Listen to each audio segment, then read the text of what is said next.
प्यारे बच्चों नमस्कार। क्या हाल चाल आप सबों का। हमें उम्मीद है कि आप सभी अच्छे हैं और आप सबों का स्टडी पूरे मन और लगन से हो रही है। जैसे कि प्यारे बच्चों आप सबको पता है कि आप सबका जो है बोर्ड एग्जाम फिजिक्स का 5 फरवरी से है।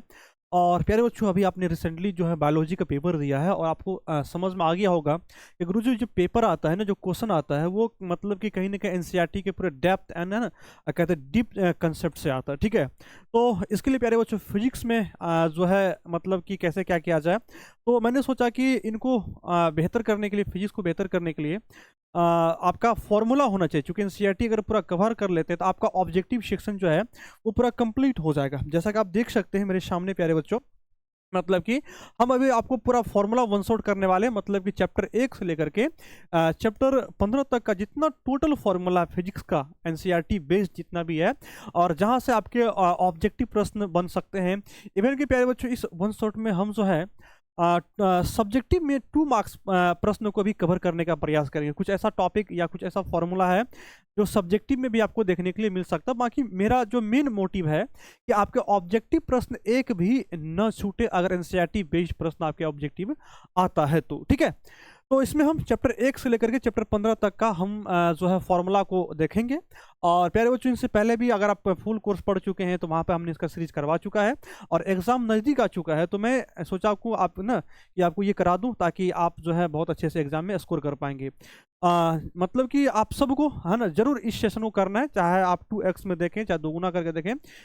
चूंकि समय कम है मेरे पास और आपके पास भी समय कम है, तो लाइव ना करके इस सेशन को आपको रिकॉर्डेड के फॉर्म में दिया जाता है। तो आइए हम स्टार्ट करते हैं प्यारे बच्चों। अब सभी लोगों को इसको देखना है क्योंकि ये ऑब्जेक्टिव के लिए प्यारे बच्चों रामबाण साबित होगा। ठीक है, बहुत मतलब रिसर्च के साथ या कह सकते हैं बड़ी एनसीईआरटी का है ना, कह सकते हैं कि निचोड़ आपके सामने हमने लाकर रखने का प्रयास किया है। ठीक है, आइए हम बात करते हैं। सबसे पहले हम चैप्टर 1 की बात करेंगे। चैप्टर 1 टोटल आपको पता है चैप्टर 1 से लेकर के चैप्टर 15 तक का टोटल 15 चैप्टर है और 15 चैप्टर तक हम लोग को सफर है। तो हम बारीकी बारीकी से एक एक चैप्टर चलते हैं, देखते हैं यहाँ पर कौन कौन एनसीईआरटी में फॉर्मूला, एसआई मात्रक, विमीय सूत्र, जिससे ऑब्जेक्टिव प्रश्न बन सकता है और 2 नंबरिया प्रश्न भी कवर हो सकता है। तो सबसे पहले हम बात करते हैं प्यारे बच्चों, सबसे पहले बात हम लोगों का होगा कि वैद्युत आवेश के बारे में बात करते हैं। तो आप सबको पता है कि वैद्युत आवेश क्या है। चूंकि मेरा ऑब्जेक्टिव पर्पस रहेगा, फॉर्मूला बेस्ड रहेगा, तो वैद्युत आवेश क्या होता है इनके बारे में मुझे उतना नहीं जाने की मतलब हम प्रयास करेंगे। अब वैसे मैं बता दूं कि वैद्युत आवेश जो है ये क्या है। आवेश का कह सकते हैं कि किसी पदार्थ का जो है मूलभूत गुण है जिनके कारण पदार्थों में विद्युतीय और चुंबकीय प्रभाव उत्पन्न होता है, उसे हम लोग क्या कहते हैं, वैद्युत आवेश कहते हैं। ठीक है, और वैद्युत आवेश अगर देखा जाए तो वैद्युत आवेश 2 प्रकार के होते हैं। कौन कौन गुरुजी? एक धनात्मक होता है, एक क्या ऋणात्मक होता है। तो ये बात आपको बेसिक ध्यान रखना है। अब प्रश्न ऑब्जेक्टिव में कहां से आता है, तो प्रश्न आता है कि आवेश का एसआई मात्रक क्या है। तो ये पॉइंट्स को आपको याद करना है। जो आवेश का एसआई मात्रक होता है वो क्या होता है, कूलम होता है। अगर वही हम लोग देखें आवेश का विमा को देखें तो आवेश का विमा क्या होता है गुरुजी? तो आवेश का विमा जो होता है वो एटी होता है और आवेश एक अदिश राशि। तो ओवरऑल यहाँ से 3 प्रश्न आपके ऑब्जेक्टिव हो गया। इसी सीरीज में आपको मतलब चलते रहेंगे हम। ठीक है, जहां पर अगर आप याद कर लेते हैं आवेश का मतलब एसआई मात्रक क्या है, तो कूलम जो आपके प्रश्न ऑब्जेक्टिव में आता है। आवेश का विमा ऑब्जेक्टिव में आता है। आवेश क्या, कौन सी राशि, सदिश है, अदिश। इस प्रकार से हम लोग चलते रहेंगे। ठीक है, थोड़ा सा हम फास्ट में चलेंगे क्योंकि आप पहले पढ़ भी चुके हैं, तो मैं थोड़ा सा फास्ट में चलूंगा। तो आप लोग इसको जरूर अपने अंदाज से इसको रिवीजन कर लीजिए। ठीक है, हम सबसे पहले बात करते हैं यहाँ पर आवेश का क्वांटमीकरण। अगर आवेश के क्वांटमीकरण की बात करते हैं गुरुजी, तो आवेश का क्वांटमीकरण क्या होता है? किसी भी वस्तु पर जो उपस्थित कुल आवेश होता है वो हमेशा मूल आवेश का पूर्ण गुणज होता है। कभी आपके सब्जेक्टिव में प्रश्न आ सकता है कि आवेश का क्वांटमीकरण से आप क्या समझते हैं, तो आप इसको लिखेंगे। बाकी आवेश का क्वांटमीकरण का फॉर्मूला क्या होता है, तो इसको आपको याद रखना। आवेश का क्वांटमीकरण का जो फॉर्मूला होता है गुरुजी वो Q बराबर क्या होता है, Ne होता है। ठीक है, Q बराबर Ne। जहां पर E अगर बात करते हैं गुरुजी, E क्या होता है, मूल आवेश या कह सकते हैं इलेक्ट्रॉन आवेश। या इलेक्ट्रॉन आवेश के बदले हम यहाँ पर कह सकते हैं गुरुजी आवेश ई जो इलेक्ट्रॉन का ना, इसको हम लोग कह सकते हैं यहाँ पर मूल आवेश कहना ज्यादा उपयुक्त होगा। ठीक है, तो हम मतलब इलेक्ट्रॉन का अगर आवेश की बात करते हैं तो ये तो मेरे पास -1.6 गुना 10⁻19 कूलम होता है। लेकिन हम अगर ई की बात करते हैं गुरुजी, ई क्या होगा? ई क्या है, मूल आवेश है। और मूल आवेश की अगर परिमाण की बात कर लेते हैं, मूल आवेश की परिमाण बात कर लेते हैं, तो ये कितना होता है गुरुजी? ये होता है 1.6 गुना 10⁻19 कूलम। ठीक है, तो ये हमको ध्यान रखने की जरूरत है। वहीं पर 1 कूलम आवेश में इलेक्ट्रॉनों की संख्या कई बार पूछा जाता है। 1 कूलम आवेश में इलेक्ट्रॉनों की जो संख्या होती है उसको हम लोग n से रिप्रेजेंट करते हैं। और n बराबर कितना होगा?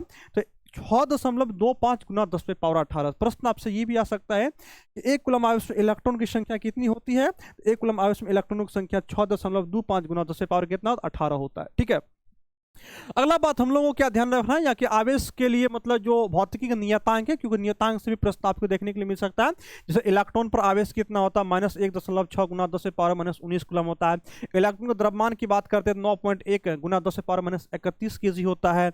और प्रोटॉन की आवेश की बात करते हैं तो +1.6 गुना 10⁻19 कूलम होता है। और प्रोटॉन के द्रव्यमान की बात करते हैं तो 1.67 गुना 10⁻27 kg होता है। और अल्फा कण पे अगर आवेश की बात करें तो प्यारे बच्चों ये सब ऑब्जेक्टिव में आता है, जिसको आपको याद करना चाहिए। 3.2 गुना 10⁻19 कूलम होता है। और अल्फा कण का द्रव्यमान की बात करते हैं तो 6.68 गुना 10⁻- कितना होता है? 27 kg होता है। ये जितने भी आपके पास कांस्टेंट है, नियतांक है, प्रश्न देखा गया कि फिजिक्स में एसआई मात्रक से, विमीय सूत्र से, राशि सदिश है, अदिश है, मात्रक क्या है वो तो हो ही गया। और उसके बाद जो नियतांक है, इनसे बहुत हद तक ऑब्जेक्टिव आपको मतलब कि देखने के लिए मिलता है। अगर इसको आप कवर कर लेते हैं तो प्रश्न किसी भी प्रकार से पूछा जाए, चाहे कितनों घुमा फिरा के पूछा जाए, तो आप यहां से अच्छे प्रश्न को आप क्या करेंगे, अच्छे नंबर मतलब कह सकते हैं नंबर तक आप सॉल्व कर पाएंगे। अगला प्रश्न की बात करते हैं, अगला टॉपिक की बात करते हैं कूलाम के नियम, जिसको हम लोग अदिश रूप कहते हैं। कूलाम का नियम क्या है गुरुजी? दो आवेशों के बीच लगने वाला बल है, और ये इस चीज को स्थिर वैद्युत बल के नाम से भी जानते हैं। और अगर निर्वात में आवेश है तो वहां पर जो बल का फॉर्मूला होता है वो F बराबर 1 बट्टे क्या होता है गुरुजी? 4πε0 Q1 Q2 बट्टे क्या होता है? R² होता है। ठीक है, अगर आवेश कहां पर हो? निर्वात में हो। और प्यारे बच्चों वही किसी माध्यम में अगर आवेश रहे तो गुरुजी हम लोग क्या करेंगे?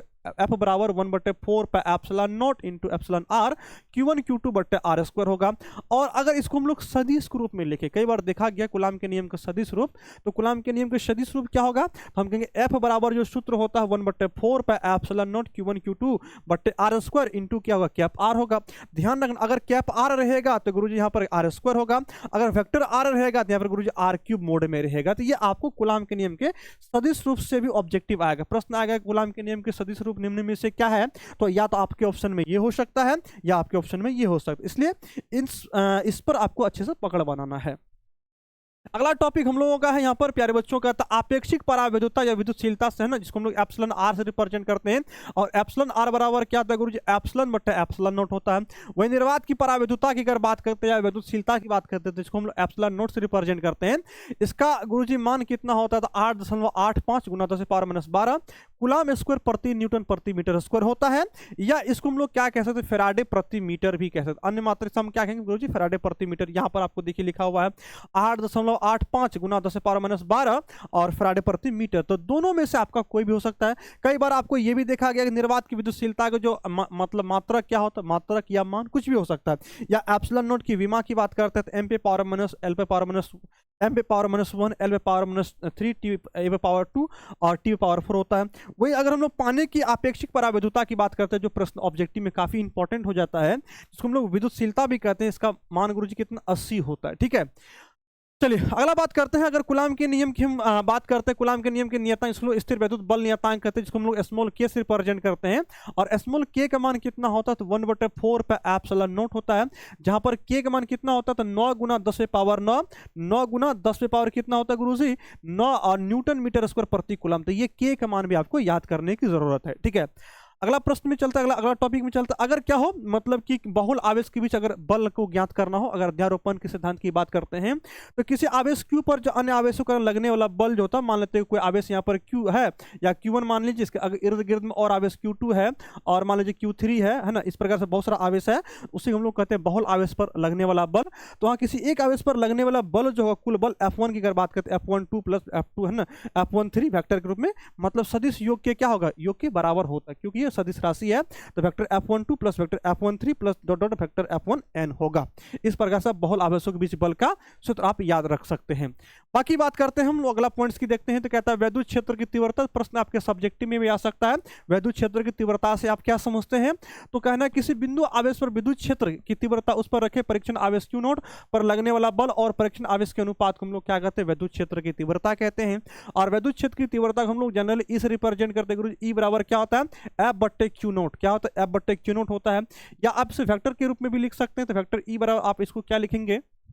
वेक्टर ई बराबर वेक्टर एफ बट्टे आप इसे क्यू नोट लिखेंगे, ठीक है। जहां पर अगर किसी वैद्युत क्षेत्र में कोई आवेश है, देखा गया कि अगर प्रश्न आपके ऑब्जेक्टिव में आ जाता है, वैद्युत क्षेत्र में अगर कोई आवेश हो, उस आवेश पर लगने वाला बल क्या होता है, एफ बराबर क्यू नोट इंटू ई होगा, मतलब आवेश गुना क्या होता है, वैद्युत क्षेत्र होता है। और वैद्युत क्षेत्र की तीव्रता का एसआई मात्रा की बात करें तो गुरुजी क्या इसका मात्रा क्या होता है, न्यूटन प्रति कूलाम। चूंकि आपको पता है यहाँ पर बल का मात्रा क्या न्यूटन है, यहाँ पर कूलाम है, तो गुरुजी न्यूटन प्रति कूलाम हो जाएगा, ठीक है। और इसको हम लोग वोल्ट प्रति मीटर भी कहते हैं, ध्यान रखना। वैद्युत क्षेत्र की तीव्रता का एसआई मात्रक क्या होता है, न्यूटन प्रति कूलाम, या गुरुजी वोल्ट प्रति मीटर भी अन्य मात्रक है। और वैद्युत क्षेत्र की तीव्रता का अगर विमा की बात करते हैं mlt पे पावर -3 और a पावर क्या होगा -1 होगा। अगर बिंदु आवेश के कारण वैद्युत क्षेत्र की तीव्रता की बात किया जाए, कई बार ऑब्जेक्टिव में यह भी देखा गया कि बिंदु आवेश के कारण, ध्यान रखना, बिंदु आवेश के कारण जो वैद्युत क्षेत्र की तीव्रता का फॉर्मूला होता है गुरुजी, वो क्या होता है, वेक्टर ई बराबर 1/4 पे एप्सिलॉन नॉट क्यू बटे आर स्क्वायर और कैप आर है। या गुरुजी इसको हम लोग इस प्रकार से भी लिख सकते हैं, वेक्टर ई बराबर इसको क्या लिख सकते हैं, हम इसको लिख सकते हैं के क्यू बट्टे क्या गुरुजी यहाँ पर R square into cap R लिख सकते हैं। तो ये इस प्रकार से भी देखने के लिए आपको मिल सकता है। तो ओवरऑल अगर आप पूरा फॉर्मूला कर लेते हैं तो आपका एक भी ऑब्जेक्टिव जो है ना, अगर एसआई मात्रक पे, फॉर्मूला पे, विमीय सूत्र पे, अगर नियतांक पे बेस आता है, तो आपका समझिए कि यहाँ पर जो है पूरा भाग क्या होगा, सिक्योर हो जाएगा, ठीक है। चलिए अगला प्रश्न की बात करते हैं, मतलब अगला टॉपिक की बात करते हैं। कहता है वैद्युत द्विध्रुव क्या होता है। तो वैद्युत द्विध्रुव में गुरुजी क्या होता है, द्विध्रुव नामे से दो ध्रुव होगा, ठीक है। मतलब कि जब समान परिमाण और विपरीत प्राकृतिक आवेश क्या होता है, एक दूसरे से अल्प दूरी पर स्थित रहता है, तो इसे क्या लोग वैद्युत द्विध्रुव कहते हैं, ठीक है। और वैद्युत द्विध्रुव कुल आवेश क्या होता है, शून्य होता है। ये भी ध्यान रखना, ऑब्जेक्टिव में प्रश्न आ सकता है, वैद्युत द्विध्रुव का जो कुल आवेश होता है वो क्या होता है, तो वैद्युत द्विध्रुव का कुल आवेश क्या होता है, शून्य होता है, ठीक है। हम लोग वैद्युत द्विध्रुव आघूर्ण की बात करते हैं, तो वैद्युत द्विध्रुव आघूर्ण में क्या होगा गुरुजी, किसी एक आवेश का परिमाण कहेंगे, किसी एक आवेश का परिमाण और दोनों आवेशों के बीच की दूरी के गुणनफल को हम लोग वैद्युत द्विध्रुव आघूर्ण कहते हैं। और जिसको हम लोग रिप्रेजेंट करते हैं वेक्टर p से, और वेक्टर p इक्वल टू गुरुजी क्या होगा, q इंटू 2l, और हम इसका एकांक सदिश दे सकते हैं। और अगर वैद्युत द्विध्रुव आघूर्ण की बात करें गुरुजी, इसकी दिशा करें तो ये ऋणावेश से क्या होता है, धनावेश की ओर होती है। कभी आपको ऑब्जेक्टिव में आ सकता है कि वैद्युत द्विध्रुव आघूर्ण एक सदिश राशि है जिसकी दिशा क्या होती है, ऋणावेश से धनावेश की ओर होती है। और अगर आवेश के एसआई मात्रक देखा जाए तो आवेश के एसआई मात्रक क्या होता है, कूलाम होता है, ये भी आपको ध्यान रखना है। और वैद्युत द्विध्रुव आघूर्ण का जो विमीय सूत्र होता है m0 L1 T1 और a पावर क्या होगा 1 होगा। आप इसको इस प्रकार से भी ध्यान रख सकते हैं। बाकी आप इसको मतलब कि बना भी सकते हैं, कूलाम का आप 80 लिख लीजिए, ठीक है। बाकी और मीटर है तो यहाँ पे L लिखिए, इसको आप बना के लिख सकते हैं। m0 होगा L1 होगा, ठीक है, L1 ना भी लिखें कोई दिक्कत नहीं, T1 लिखेंगे और A1 लिखेंगे, इस प्रकार से आप इसे लिख सकते हैं। तो ये भी आपके ऑब्जेक्टिव में प्रश्न आता है। अगला पॉइंट्स की बात करते हैं। अगला पॉइंट्स हम लोग को यहाँ पर दिया गया, अक्षीय या अनुदैर्ध्य स्थिति में वैद्युत क्षेत्र की तीव्रता क्या होती है। तो अक्षीय या अनुदैर्ध्य मतलब गुरुजी हम लोग ई अक्षीय कहते हैं, और 1/4 पे एप्सिलॉन नॉट 2p/r³ होता है। जिसका हम लोग अगर बात करते हैं धनात्मक से, मतलब धनात्मक आवेश से क्या होगी, धनात्मक आवेश की ओर होती है दिशा। और अगर निरक्षीय की बात करते हैं या अनुप्रस्थ की बात करते हैं, तो वहाँ पर जो जिसको लोग विषुवतीय नाम से भी जानते हैं, इसका फॉर्मूला क्या होता है, ई विषुवतीय 1/4 पे एप्सिलॉन नॉट गुरुजी p/ क्या होगा r³। यहाँ पर 2p/r³ है, यहाँ पर क्या p/r³ है। अक्षीय और निरक्षीय अगर संबंध की बात करते हैं, ई अक्षीय क्या होता है गुरुजी, मतलब विषुवतीय का या निरक्षीय का दुगुना होता है। ये भी आपको याद रखने की जरूरत है, ऑब्जेक्टिव में यहाँ से भी प्रश्न आते हैं। अगला पॉइंट्स की बात करते हैं, एक समान जो वैद्युत क्षेत्र है वहां पर द्विध्रुव आघूर्ण है। द्विध्रुव आघूर्ण में लगने वाला जो बल आघूर्ण होगा, जिसको गुरुजी हम लोग कहते हैं tau equal to p sine theta, या इसको हम लोग सदिश रूप में भी लिख सकते हैं। कई बार देखा गया सदिश रूप में अगर पूछा जाए, जैसे कि आप देख सकते हैं यहाँ पर सदिश रूप में vector tau equal to vector P cross vector E. ये अगर प्रश्न दे एक समान वैद्युत क्षेत्र में द्विध्रुव आघूर्ण पर लगने वाला जो बल आघूर्ण का सूत्र क्या है, व्यंजक क्या है, तो ध्यान रखना tau equal to p sine theta होता है, ठीक है। चलिए अगला पॉइंट्स की बात करते हैं। अगला पॉइंट्स मेरे पास आवेश का रेखीय घनत्व, आवेश का रेखीय घनत्व को लेमडा से सूचित किया जाता है, और लेमडा इक्वल टू क्या होता है, q/l होता है। या आप इसे क्या कह सकते हो, आप इसे dq/dl भी कह सकते हो, ठीक है। dq/ आप क्या कह सकते हो, dl भी कह सकते हो। और इसका एसआई मात्रा क्या होता है गुरुजी, कूलाम प्रति मीटर होगा। और वही हम लोग आवेश का पृष्ठीय घनत्व कहें, इसको हम लोग ना गुरुजी किससे, सिग्मा से रिप्रेजेंट करते हैं। इसको हम लोग q/a मतलब आवेश बटे क्षेत्रफल होता है, यहाँ पर आवेश बटे लंबाई होता है। या आप इसको ऐसे भी लिख सकते हैं क्या, dq/da भी आप इसे लिख सकते हैं, या इसे कहीं किसी जगह पे हो सकता है कि ए ना दे करके आपको यहाँ पर क्या दे दे, डी क्यू अपन डी एस भी दे दो तो भी ये चलेगा, ठीक है। और इसका एसआई मात्रक कूलम्ब प्रति मीटर स्क्वायर होता है। और आवेश का अगर घनत्व की बात करते हैं, आवेश का घनत्व आयतन घनत्व की बात करते हैं, आयतन घनत्व को रो से रिप्रेजेंट किया जाता है। और रो इक्वल टू क्या होता है, क्यू बट्टे भी, क्या होता है, क्यू बट्टे भी होता है। इसका मात्रक क्या, कूलम्ब प्रति मीटर क्यूब, क्या होगा, कूलम्ब प्रति मीटर क्यूब होगा। तो थोड़ा सा हम फास्ट चल रहे हैं क्योंकि आपका समय भी बहुत कम है और मुझे 15 चैप्टर तक कवर करना है, तो आपको बस सारी चीज आपको हाईलाइट करके हम बताते हुए आगे निकल रहे हैं। अगला पॉइंट्स की बात करते हैं। अगला पॉइंट्स मेरे पास क्या, वैद्युत फ्लक्स है। कई बार प्रश्न पूछा गया वैद्युत फ्लक्स क्या है गुरुजी, विद्युत क्षेत्र की तीव्रता वेक्टर ई तथा क्षेत्रफल सदिश डीएस वेक्टर के अदिश गुणन मतलब डॉट प्रोडक्ट को हम लोग वैद्युत फ्लक्स कहते हैं। सबको पता होना चाहिए, काफी इंपॉर्टेंस है। इसको डी फाई ई कहते हैं गुरुजी, D phi vector E dot DS vector होगा। और इसका अगर एसआई मात्रक की बात करते हैं तो न्यूटन मीटर स्क्वायर प्रति कूलम्ब है ना। वैद्युत फ्लक्स का एसआई मात्रक क्या, न्यूटन मीटर स्क्वायर प्रति कूलम्ब। इसका अन्य मात्रक गुरुजी क्या, वोल्ट मीटर भी होगा। तो वोल्ट मीटर भी क्या है, विद्युत फ्लक्स का मात्रक है। अगर विमीय सूत्र की बात करते हैं ml cube T power minus 3 और a पावर माइनस 1 होगा। तो ये सब कुछ आपको एनी हाउ याद रखने की जरूरत है, जो कि फिक्स पोर्शन है जहां से ऑब्जेक्टिव देखा जाता है। कई बार यहां से ऑब्जेक्टिव देखा गया, पूछे जाने की संभावना बहुत ज्यादा होता है, जो कह सकते हैं फिक्स ऑब्जेक्टिव है। अगला पॉइंट्स की बात करते हैं, मेरे पास गाउस का नियम है। गाउस का कहता है मुक्त आकाश की किसी बंद पृष्ठ से जो कुल विद्युत फ्लक्स का मान होता है पृष्ठ से घिरे हुए कुल आवेश क्यू का 1/एप्सिलॉन गुना होता है। मतलब फ्लक्स जो होता है गुरुजी, वो पृष्ठ से घिरे हुए कुल आवेश का क्या होता है, मतलब हम कह सकते हैं 1/एप्सिलॉन गुना मतलब ई डॉट डी एस, जो फाई का ही फॉर्मूला है। और मतलब कि कह सकते हैं आप क्यू इनक्लोज्ड कहिए या क्यू नेट कहिए या कुल मतलब कुल कहिए, बट्टे एप्सिलॉन नोट होता है। इसको आप संक्षिप्त ऐसे भी लिख सकते हैं, फ्लक्स के फॉर्मूला को आई इक्वल टू गुरुजी यहाँ पर लिखा जा सकता है क्यू नेट बट्टे क्या लिखेंगे, एप्सिलॉन नोट भी लिखा हुआ मिल सकता है, ठीक है। अगर अनंत लंबाई के अनंत लंबाई के एक समान रूप से आवेशित पतले सीधे तार के कारण विद्युत क्षेत्र की तीव्रता ज्ञात करना है, तो इसका विद्युत क्षेत्र की तीव्रता क्या होता है गुरुजी, ई बराबर 1 बट मतलब है कह सकते हैं लेमडा बट्टा 2 pi epsilon naught into R होता है। तो ये सारे के सारे आपको याद करना है, ठीक है।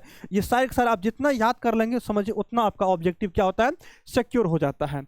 वही अगर दूसरा पॉइंट्स की ओर चलते हैं, मेरे पास आवेशित समतल चादर के समीप विद्युत क्षेत्र की तीव्रता अगर हमको निकालना है तो समतल अगर कोई अनंत आवेशित समतल चादर है और उसके समीप अगर हमको आवेश का विद्युत क्षेत्र की तीव्रता निकालना है तो ई बराबर सिग्मा बट्टा 2 एप्सिलॉन नोट होता है। क्या होता है, ई बराबर सिग्मा बट्टे 2 एप्सिलॉन नोट होता है।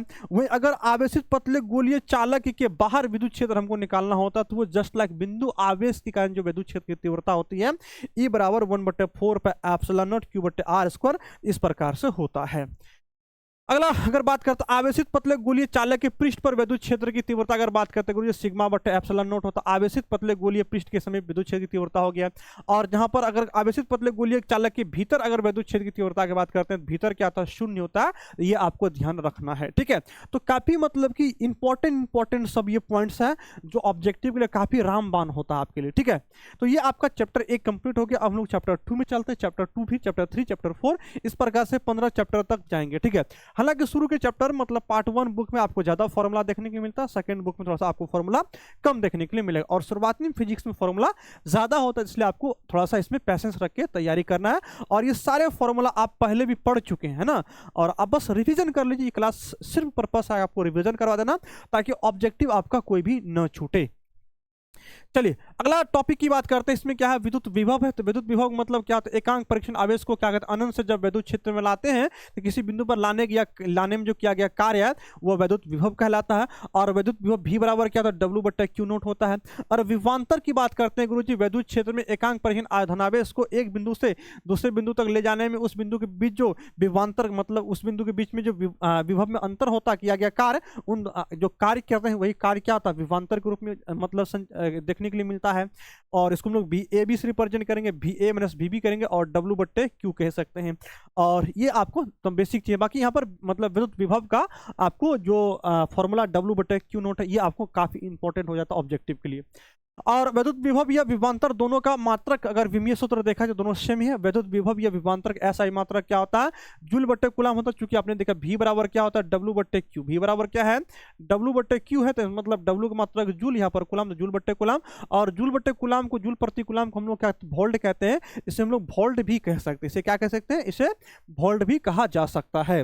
अगर वहीं देखें विद्युत विभव और विभवांतर एक अदिश राशि है। विद्युत विभव या विभवांतर क्या है, एक अदिश राशि है। और अगर हम दोनों को मान ले यहाँ पर, अगर मेरे पास जो फॉर्मूला V बराबर क्या है, W बट्टे क्यू नोट है, और क्यू नोट को अगर हम लोग 1 कूलाम लेते हैं, क्या लेते हैं, 1 कूलाम लेते हैं, तो गुरुजी विभव जो होगा मतलब वो 1 जूल के बराबर हो, क्या कहेंगे हम कहेंगे विभव 1 जूल प्रति कूलाम के बराबर होगा। ठीक है, W बराबर 1 जूल होता है, तो हम कहेंगे यहाँ पर विभव जो 1 जूल प्रति कूलाम होगा, मतलब 1 वोल्ट हो गया। और 1 वोल्ट को हम लोग कैसे परिभाषित कर सकते हैं, कई बार देखा गया कि प्रश्न में आप 1 वोल्ट को बताइए या 1 वोल्ट को परिभाषित करें, तो अर्थात यदि 1 कूलाम आवेश को अनंत से विद्युत क्षेत्र के किसी बिंदु तक लाने में 1 जूल कार्य करना पड़ता है, तो किया गया कार्य जो है ना 1 वोल्ट कहलाता है, किया गया कार्य जो है उस बिंदु पर विद्युत विभव क्या कहलाता है, 1 वोल्ट कहलाता है। तो आपको ये सारा कुछ पढ़ाया हुआ, थोड़ा सा हम फास्ट चलें, ठीक है, इसलिए आपको सारी चीज को अच्छे से रिविजन करते ना अच्छे से पैनल पीडीएफ से 2x में, हालांकि ऑलरेडी मैं 2x हूं तो आपको नहीं लगता 2x देखने की जरूरत होगी, फिर भी आप लोग किसी भी हर हालात में इसको आप कवर कर ही लीजिए। ठीक है, अगला पॉइंट्स की बात करते हैं, विद्युत विभव का सीजीएस मात्रा क्या था, स्टेट वोल्ट होता है। और अगर 1 वोल्ट की बात करते हैं गुरुजी, 1 वोल्ट बराबर क्या होता है, तो 1/300 स्टेट वोल्ट, क्या होता है 1/300 स्टेट वोल्ट, आपको याद करना है 1 वोल्ट बराबर क्या होता है 1/300 स्टेट वोल्ट, मतलब 1 स्टेट वोल्ट लगभग कितना गुरुजी 300 वोल्ट के आसपास होगा। ठीक है, और विभव का अगर विमीय सूत्र की बात करते हैं तो ml² T⁻², सॉरी T⁻³ और ml² T⁻³ और A⁻1 होता है। चलिए अगला पॉइंट्स की बात करते हैं। अगला पॉइंट्स मेरे पास है कि बिंदु आवेश के कारण वैद्युत विभव, तो बिंदु आवेश के कारण जो वैद्युत विभव होता है V बराबर 1/4 पे एप्सिलॉन नॉट Q बट्टे R होता है, या 1/4 पे एप्सिलॉन नॉट को K के रूप में लिखा जा सकता है, तो V बराबर K Q बट्टे R इसको लिख सकते हैं। ठीक है, वही अगर हम लोग देखें वैद्युत है ना द्विध्रुव के कारण किसी बिंदु पर अगर हमको विद्युत विभव निकालना है, तो किसी बिंदु पर विभव क्या फॉर्मूला क्या होता है, V बराबर 1/4 पे epsilon not P cos theta बट्टे R² होता है, और इसको हम लोग सदिश के रूप में भी लिख सकते हैं। ठीक है, अगला पॉइंट्स की बात करते हैं गुरुजी, अगर सदिश रूप में तो हो गया, अगर अक्षीय रेखा पर हमसे पूछा जाए, हम अक्षीय रेखा पर पूछा जाए जहां पर थीटा का मान कितना 0 होगा, अब यहाँ पर P cos थीटा है और cos 0 का मान दीजिए कितना गुरुजी 1 होगा, मतलब V बराबर क्या होगा 1/4 पे एप्सिलॉन नॉट P बट्टे R, मतलब वैद्युत द्विध्रुव के कारण जो अक्षीय पर विद्युत विभव का फॉर्मूला होता है वो 1/4 पे एप्सिलॉन नॉट P बट्टे R² होगा। वहीं पर गुरुजी अगर समतलीय निरक्षीय की बात करते हैं या विषुवतीय की बात करते हैं, जिसके लिए थीटा का मान कितना 90 डिग्री और cos 90 का मान मतलब 0, इसका मतलब विभव का मान क्या होगा 0 होगा। तो निरक्ष पर विद्युत विभव का मान क्या होता है 0 होता है, जो आपको याद रखने की जरूरत है। ठीक है, अगला पॉइंट्स मेरे पास है क्या, वैद्युत क्षेत्र की तीव्रता और वैद्युत विभव का संबंध जो होता है गुरुजी E बराबर क्या होता है -dV बट्टे dr होता है। ठीक है, या कहीं कहीं इसको आपको ऐसा भी देखने के लिए मिल सकता है, E बराबर आप इसे कह सकते हैं E बराबर -dV बट्टे क्या कह सकते हैं गुरुजी dx भी इसे कहा जा सकता है। ठीक है, अच्छा यहाँ पर dV बट्टे dr या dV बट्टे dx क्या है, इसे विभव प्रवणता कहते हैं। अगर आपसे विभव प्रवणता का सूत्र पूछ दिया जाए, किसका सूत्र पूछ दिया जाए, विभव प्रवणता का सूत्र पूछ दिया जाए, तो आप dV बट्टे dr कहेंगे। ठीक है, और या मतलब अगर हम कह सकते हैं कि यह किसी बिंदु पर विद्युत विभव तथा विद्युत क्षेत्र की तीव्रता का संबंध है, और जिससे यह स्पष्ट होता है कि विद्युत क्षेत्र किसी बिंदु पर विद्युत तीव्रता के उस बिंदु पर जो विभव की दूरी के साथ क्या होता है परिवर्तन। आप देखेंगे यहाँ पर जो dV बट्टे dr है, मतलब यहाँ विभव में क्या हो रहा है गुरुजी, विभव में जो है dr मतलब दूरी के साथ परिवर्तन हो रहा है, और ये क्या ऋणात्मक दर इसलिए -dV बट्टे dr कहते हैं। ठीक है, और इसका अगर परिमाण हम लोग लिखें तो गुरुजी मॉडुलस कर देंगे, और मॉडुलस करेंगे तो यही वैल्यू हमको क्या मिलेगा पॉजिटिव में मिलेगा। ई मॉडुलस ना डेल्टा V अपन क्या गुरुजी डेल्टा R के रूप में भी से देखने के लिए मिल सकता है। अगला पॉइंट्स की बात करते हैं। अगला पॉइंट्स मेरे पास क्या है, विद्युत स्थितिज ऊर्जा है, जिसको इलेक्ट्रोस्टैटिक पोटेंशियल एनर्जी कहते हैं।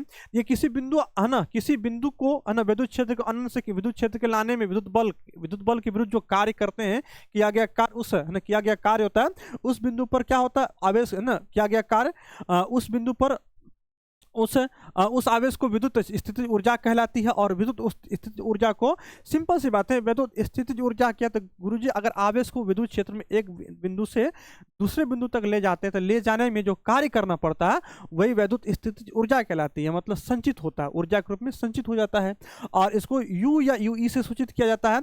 और जो विद्युत स्थितिज ऊर्जा एक क्या अदिश राशि है, इसका SI मात्रक जूल है, और चूंकि ये ऊर्जा है तो SI मात्रक जूल होता है, और विमीय सूत्र भी क्या ml² T पावर क्या होता है -2 होता है। अगला पॉइंट्स में मेरे पास है दो बिंदु आवेश के कारण अगर विद्युत स्थितिज ऊर्जा की फॉर्मूला पूछ दिया जाए, कई बार देखने के लिए मिल सकता है। दो बिंदु आवेश के कारण अगर विद्युत स्थितिज ऊर्जा पूछा तो U बराबर 1/4 पे एप्सिलॉन नॉट Q1 Q2 बट्टे R होगा। Q1 Q2 बट्टे क्या होगा R होगा। यदि आवेश Q1 और Q2 दोनों सजातीय हो, मतलब Q1 Q2 का मान अगर 0 से बड़ा होगा तो स्थितिज ऊर्जा क्या होगा धनात्मक होगा, और यदि Q1 Q2 क्या विजातीय हो और इसका गुणनफल क्या होगा 0 से छोटा होगा तो विद्युत स्थितिज ऊर्जा क्या होगा ऋणात्मक होगा। ये भी आपको ध्यान रखने की जरूरत है, कब धनात्मक कब ऋणात्मक होता है। बाह्य विद्युत क्षेत्र में एकल आवेश कण जो स्थितिज ऊर्जा होता है उसको हम लोग यू बराबर क्या कहते हैं गुरुजी, क्यू भी कहते हैं। और बाह्य विद्युत क्षेत्र में अगर दो आवेशों के निकाय की स्थितिज ऊर्जा पूछ दिया जाए तो यू बराबर Q1 V1 प्लस क्या Q2 V2 प्लस 1/4 पे एप्सिलॉन नॉट Q1 Q2 है ना, बट्टे क्या R12 होगा। तो ये हो गया आपका मतलब दो आवेशों के निकाय की स्थितिज ऊर्जा, और यहाँ पर एकल आवेश की स्थितिज ऊर्जा हो गया। अगला पॉइंट्स मेरे चलते हैं। अगला पॉइंट्स मेरे पास दिया गया है, कहता है कि बाह्य विद्युत क्षेत्र में वैद्युत द्विध्रुव की स्थितिज ऊर्जा क्या होती है गुरुजी। बाह्य विद्युत क्षेत्र में वैद्युत द्विध्रुव की स्थितिज ऊर्जा जो होती है, अगर हम लोग वैद्युत क्षेत्र में θ1 से θ2 तक अगर हम लोग घुमाते हैं तो घुमाने में किया गया कार्य वह स्थितिज ऊर्जा के रूप में संचित होता है, जिसको हम लोग क्या कहते हैं, Pe बराबर cos θ1 माइनस cos θ2 कहते हैं। यदि θ1 का मान कितना लेते हैं, 0 डिग्री लेते हैं, यहाँ पर 0 डिग्री दीजिए, और θ2 का मान 180 दीजिए, तो cos 0 डिग्री माइनस cos 180 इसको सॉल्व करेंगे तो गुरुजी यू का मान क्या 2Pe होगा। कहने का मतलब क्या है, अगर वैद्युत क्षेत्र में किसी द्विध्रुव को क्या कहते हैं 0 डिग्री से 180 डिग्री तक घुमाते हैं तो घुमाने में मतलब जो किया गया कार्य या स्थितिज ऊर्जा के रूप में जो संचित होता है वो U बराबर 2Pe होगा। और अगर द्विध्रुव की साम्य अवस्था थीटा बराबर 0 डिग्री से ना थीटा तक घुमाते हैं, θ2 तक घुमाते हैं, तब वहां पर W किया गया कार्य Pe1 है ना, 1 माइनस क्या होगा cos थीटा होता है। ये भी काफी इंपॉर्टेंट ऑब्जेक्टिव हो जाता है, ये भी क्या है काफी इंपॉर्टेंट ऑब्जेक्टिव आपके लिए है।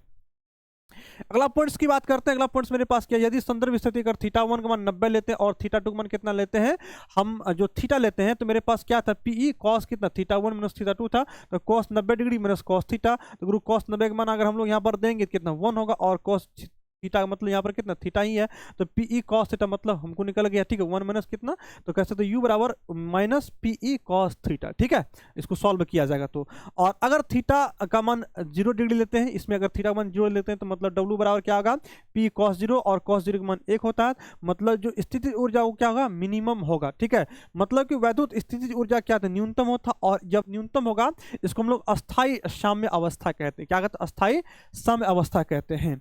और अगर थीटा का मान कितना हो जाए 180 डिग्री या पाई हो जाए तो U बराबर माइनस Pe cos मतलब कि कितना गुरुजी cos 180 डिग्री, और cos 180 का मान कितना होता है तो -1 होता है, कितना होता है -1, और सॉल्व करेंगे गुरुजी U का मान मैक्सिमम होगा, मतलब स्थितिज ऊर्जा क्या होगा अधिकतम होगा, और यह अधिकतम होगा इसको हम अस्थायी साम्य अवस्था कहते हैं, क्या कहते हैं अस्थायी साम्य अवस्था कहते हैं। तो ये भी आपके फॉर्मूला में मतलब कि यहाँ से ऑब्जेक्टिव आपको आ सकता है।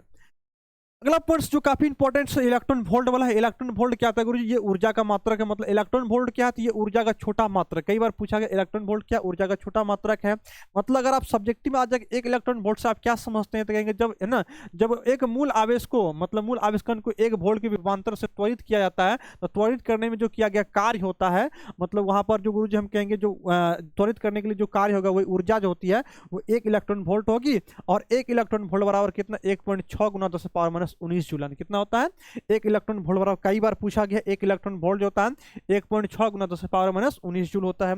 उसके बाद आवेशित चालक के पृष्ठ पर विद्युत क्षेत्र की तीव्रता पूछा जाए तो सिग्मा बटा एप्सिलॉन नॉट कहेंगे, ठीक है। और अगर सिग्मा की बात किया जाए यहाँ पर गुरुजी सिग्मा जो होता है वो दूरी के क्या उत्क्रमानुपाती होती है, तो इस प्रकार से आपको ध्यान रखने की जरूरत है। अगला ध्रुवन और वैद्युत क्षेत्र के बीच में संबंध हमसे पूछा जाए। ध्रुवन और वैद्युत क्षेत्र के संबंध को देखने के लिए ध्यान रखना पराविद्युत पदार्थ की जो आरोपित विद्युत क्षेत्र होती है वो ध्रुवन सदिश के क्या होते हैं समानुपाती होती है, मतलब ध्रुवन सदिश Pe के वैद्युत क्षेत्र के समानुपाती। और जब समानुपाती हटाएंगे कांस्टेंट आएगा, जहां पर एप्सिलॉन नॉट क्या निर्वात की पराविद्युतता है, और यहाँ पर काई क्या गुरुजी वैद्युत परिवृत्ति कहलाती है, इलेक्ट्रिक सस्केप्टिबिलिटी कहलाती है। और अगर इसका इलेक्ट्रिक सस्केप्टिबिलिटी का अगर मात्रक देखा जाए इसका कोई मात्रक नहीं होता, मतलब कोई मात्रक और कोई विमा नहीं होगा। ध्यान रखना, आपको ध्यान रख जो वैद्युत परिवृत्ति है ये मात्रकहीन और क्या विमाहीन है, और इसका कोई मात्रक और विमा नहीं होता, ये भी ऑब्जेक्टिव में आता है। अगला पॉइंट्स की बात करते हैं जो पराविद्युतांक होता है डायलेक्ट्रिक कांस्टेंट होता है, तो मतलब बाह्य विद्युत क्षेत्र एप्सिलॉन या ई नॉट तथा कहेंगे पराविद्युत सामर्थ्य में उत्पन्न परिणामी विद्युत क्षेत्र ई के अनुपात को हम लोग कहेंगे ना पराविद्युतांक कहते हैं, मतलब पराविद्युतांक को के से रिप्रेजेंट करते हैं। और के बराबर क्या होगा एप्सिलॉन मतलब ई बट्टे ई नॉट बट्टे ई होगा। और अगर ई नॉट का मान बड़ा हो जाए किसी ई से, तो मतलब जो पराविद्युतांक का मान क्या होगा जो के है 1 से बड़ा होगा। और पराविद्युतांक क्या है गुरुजी मात्रकहीन और विमाहीन है, पराविद्युतांक भी क्या है मात्रकहीन और विमाहीन है, ठीक है। अगला चलते हैं, अगला पॉइंट्स में देखते हैं कहता है पर जो वैद्युत धारिता की बात करते हैं, इलेक्ट्रिक कैपेसिटेंस की बात करते हैं। तो इलेक्ट्रिक कैपेसिटेंस क्या होता है, तो कैपेसिटेंस क्या होता है सबसे पहले समझिए। माफ़ी चाहेंगे, थोड़ा-सा तबीयत भी मेरी ख़राब है ना? तो जो वैद्युत धारिता है, वो क्या होता है? धारण करने की क्षमता, आवेश को धारण करने या ग्रहण करने की जो क्षमता होती है, उसे हम लोग क्या कहते हैं? वैद्युत धारिता कहते हैं। और किसी चालक को अगर आवेश दिया गया उसके विभव में हुए परिवर्तन के समानुपाती होता है, मतलब Q समानुपाती V होता है, और समानुपाती हटने का कांस्टेंट आएगा, और चालक की धारिता क्या C बराबर Q/V, और यहाँ पर Q क्या आवेश का परिमाण और V क्या उसका विभवांतर है। ठीक है? ये आपको ध्यान रखना है। अगर वैद्युत धारिता के एसआई मात्रा की बात करते हैं, एसआई मात्रा क्या गुरुजी? कूलाम प्रति वोल्ट होता है। क्या होता है? कूलाम प्रति वोल्ट होता है, जिसे हम लोग फैराड कहते हैं। और एक कूलाम प्रति वोल्ट बराबर क्या गुरुजी? एक फैराड बराबर क्या होगा? एक कूलाम प्रति वोल्ट। ये भी आपको फैराड और कूलाम वोल्ट में आपको ध्यान से संबंध को अच्छे से रखना है। अगर वैद्युत धारिता की बात करते हैं गुरुजी, अगर एक फैराड की बात करते हैं, जब किसी चालक को एक कूलाम आवेश दिया जाता है और उसके विभव में 1 वोल्ट के विभव में परिवर्तन होता है, तो उसकी धारिता कितना? 1 फैराड कहलाती है। और धारिता का सीजीएस मात्रा क्या होता है गुरुजी? State farad. क्या होती है? State farad. और 1 फैराड बराबर आपको क्या रखना? 9 गुना 10^11 स्टेट फैराड। और धारिता का विमीय सूत्र m⁻⁻1 l⁻², और t⁻4 और a पावर क्या था? 2 होता। और धारिता क्या? एक अदिश राशि। ये सारे इसमें जितने भी इंपॉर्टेंस लाइन है, सारे के सारे इंपॉर्टेंस लाइन जो आपको एनी हाउ याद करना पड़ेगा, किसी भी हर हालात में आपको याद करना पड़ेगा। चलिए अगला पॉइंट्स की बात करते हैं। अगला पॉइंट्स मेरे पास कैसे? विलगित गोलीय चालक की धारिता की बात करते हैं। इसको C बराबर क्या होता है? 4 पे एप्सिलॉन नॉट इंटू R होता है। और अगर समांतर प्लेट संधारित्र की धारिता की बात करते हैं, एप्सिलॉन नॉट A बट्टे क्या होता है? D होता है। ठीक है? और अगर अगर क्या कर दिया जाए, मतलब आंशिक रूप से क्या करते हैं? पराविद्युत पदार्थ को भर देते हैं, तो वहां पर उसका धारिता जो होता है C बराबर एप्सिलॉन नॉट A बटे D - T प्लस T बटे K होता है। ये आपको ध्यान रखना है। अगर क्या करते हैं? समांतर प्लेट संधारित्र के मतलब क्या कहते हैं? पूरे स्थान पर क्या पराविद्युत पदार्थ भर देते हैं, तो वहां पर जो गुरु जी वहां पर फॉर्मूला क्या होता है? C बराबर कहेंगे C बराबर K एप्सिलॉन नॉट A, मतलब K एप्सिलॉन नॉट A बटे D कहेंगे। और यहाँ पर देखें तो इसका फॉर्मूला जो C है वो गुरुजी C क्या है? मतलब K C नोट के बराबर। मतलब जो धारिता अगर कोई पराविद्युत पदार्थ भर दिया जाता है, तो धारिता उसके उतना गुनी क्या होती है? बढ़ जाती है। K गुनी क्या होती है? यहाँ पर बढ़ गई है। ठीक है? ये आपको ध्यान रखना है। बेलनाकार संधारित्र की अगर धारिता की बात करते हैं, तो ये फॉर्मूला इसका क्या होता है? गुरु C बराबर 2 पे epsilon not into epsilon R बट्टे L बाय क्या होगा? ln B बट्टे A होगा। जहां पर A का मतलब आंतरिक बेलन की त्रिज्या है, B का मतलब बाहरी बेलन की त्रिज्या है, और B का मान क्या होगा? A से बड़ा होता है, और L क्या? बेलन की लंबाई है।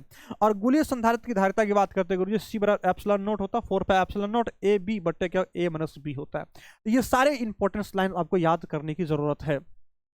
अगर संधारित्र क्या हो? अगर संधारित्र श्रेणीबद्ध में हो, श्रेणी क्रम में हो, तो मतलब कह सकते हैं गुरुजी जो श्रेणीबद्ध में कुल धारिता का मान होगा 1/c इक्वल टू क्या होगा? 1/c1 प्लस 1/c2 प्लस 1 क्या होगा? C3 होगा। और श्रेणीबद्ध में सबसे बड़ी बात क्या है? जो समतुल धारिता सबसे छोटी धारिता से भी क्या होती है? कम होती है। और समांतर क्रम में अगर बात करते हैं गुरुजी C पैरेलल की बात करते हैं, C1 plus C2 plus C3 करेंगे। और समांतरबद्ध अगर रहता है तो समतुल धारिता क्या होता है? सबसे बड़ी धारिता होती है। क्या आती है? श्रेणी में सबसे छोटी होती है, और समांतर में क्या होती है? सबसे बड़ी धारिता होती है। अगर वहीं दूसरी ओर हम लोग चलते हैं, मेरे पास क्या? अगर हम लोग आवेशित संधारित्र है, आवेशित संधारित्र है, और आवेशित संधारित्र की चालक की स्थितिज ऊर्जा हमसे पूछा जाए, तो U बराबर क्या होगा? स्थितिज ऊर्जा किया गया क्या होता है? U को W के रूप में कह सकते हैं, 1/QV के रूप में भी हो सकता है, या U का मान 1/12CV² भी हो सकता है, या U का मान Q²/2C भी हो सकता है। कोई भी आपके ऑप्शन में देखने के लिए मिल सकता है। ज्यादा जो आपको ये ½ CV² देखने के लिए मिलता है। बाकी इसके अलावा अगर दोनों में से और कोई रहे, तो वो भी आपको टिक करके आना है। और अगर आवेश में हमको क्या कहते हैं? जब हमें Q और V ज्ञात हो, तो U का मान क्या होगा? 1/2QV निकाल सकते हैं। और अगर C और V ज्ञात हो, तो U का मान 1/CV² कह सकते हैं। अगर हमको Q और C ज्ञात हो, तो हम लोग Q बराबर कहेंगे Q²/2C कह सकते हैं। और अगर ऊर्जा घनत्व पूछ दिया जाए, ये भी ऑब्जेक्ट में पूछा जाए, तो ऊर्जा घनत्व का क्या होता है गुरुजी? ऊर्जा घनत्व का कहेंगे U बराबर 1/2 एप्सिलॉन नॉट, है ना? एप्सिलॉन नॉट इंटू क्या होगा? E² होता है। तो ये आपका चैप्टर 2 का जो जितनी भी इंपॉर्टेंट फॉर्मूला था आपको याद करना है, और इसको रिवीजन करना है। एक बार आपको जरूर एग्जाम से पहले देखना, ताकि आपका बहुत सारे ऑब्जेक्टिव बन जाएगा। चलिए चैप्टर 3 की बात करते हैं। चैप्टर 3 में क्या है बाबू? है ना? चैप्टर 3 में है विद्युत धारा का फॉर्मूला I बराबर Q/T। सबको पता, आवेश बट्टे उसके मतलब समय। हाँ, तात्क्षणिक धारा अगर पूछा जाए, तो आपको क्या दें? तात्क्षणिक धारा गुरुजी I limit delta T tends to 0 dQ/dt कह सकते हैं, या डेल्टा Q/ΔT, या dQ/dt भी कह सकते हैं। ठीक है? अगर विद्युत धारा का SI मात्रक पूछा जाए, तो विद्युत धारा का SI मात्रक गुरुजी ये मूल राशि है, और जब मूल राशि का SI मात्रक क्या होता है? एम्पियर होता है। विद्युत धारा का SI मात्रक क्या होता है? एम्पियर, क्योंकि ये मूल राशि है। और इसका विमीय सूत्र क्या होता है? A होता है। और A 1 एम्पियर बराबर क्या होगा 1 कूलम प्रति सेकंड। क्या होता है 1 एम्पियर बराबर 1 कूलम प्रति सेकंड होता है, जो आपको याद रखना है, ठीक है।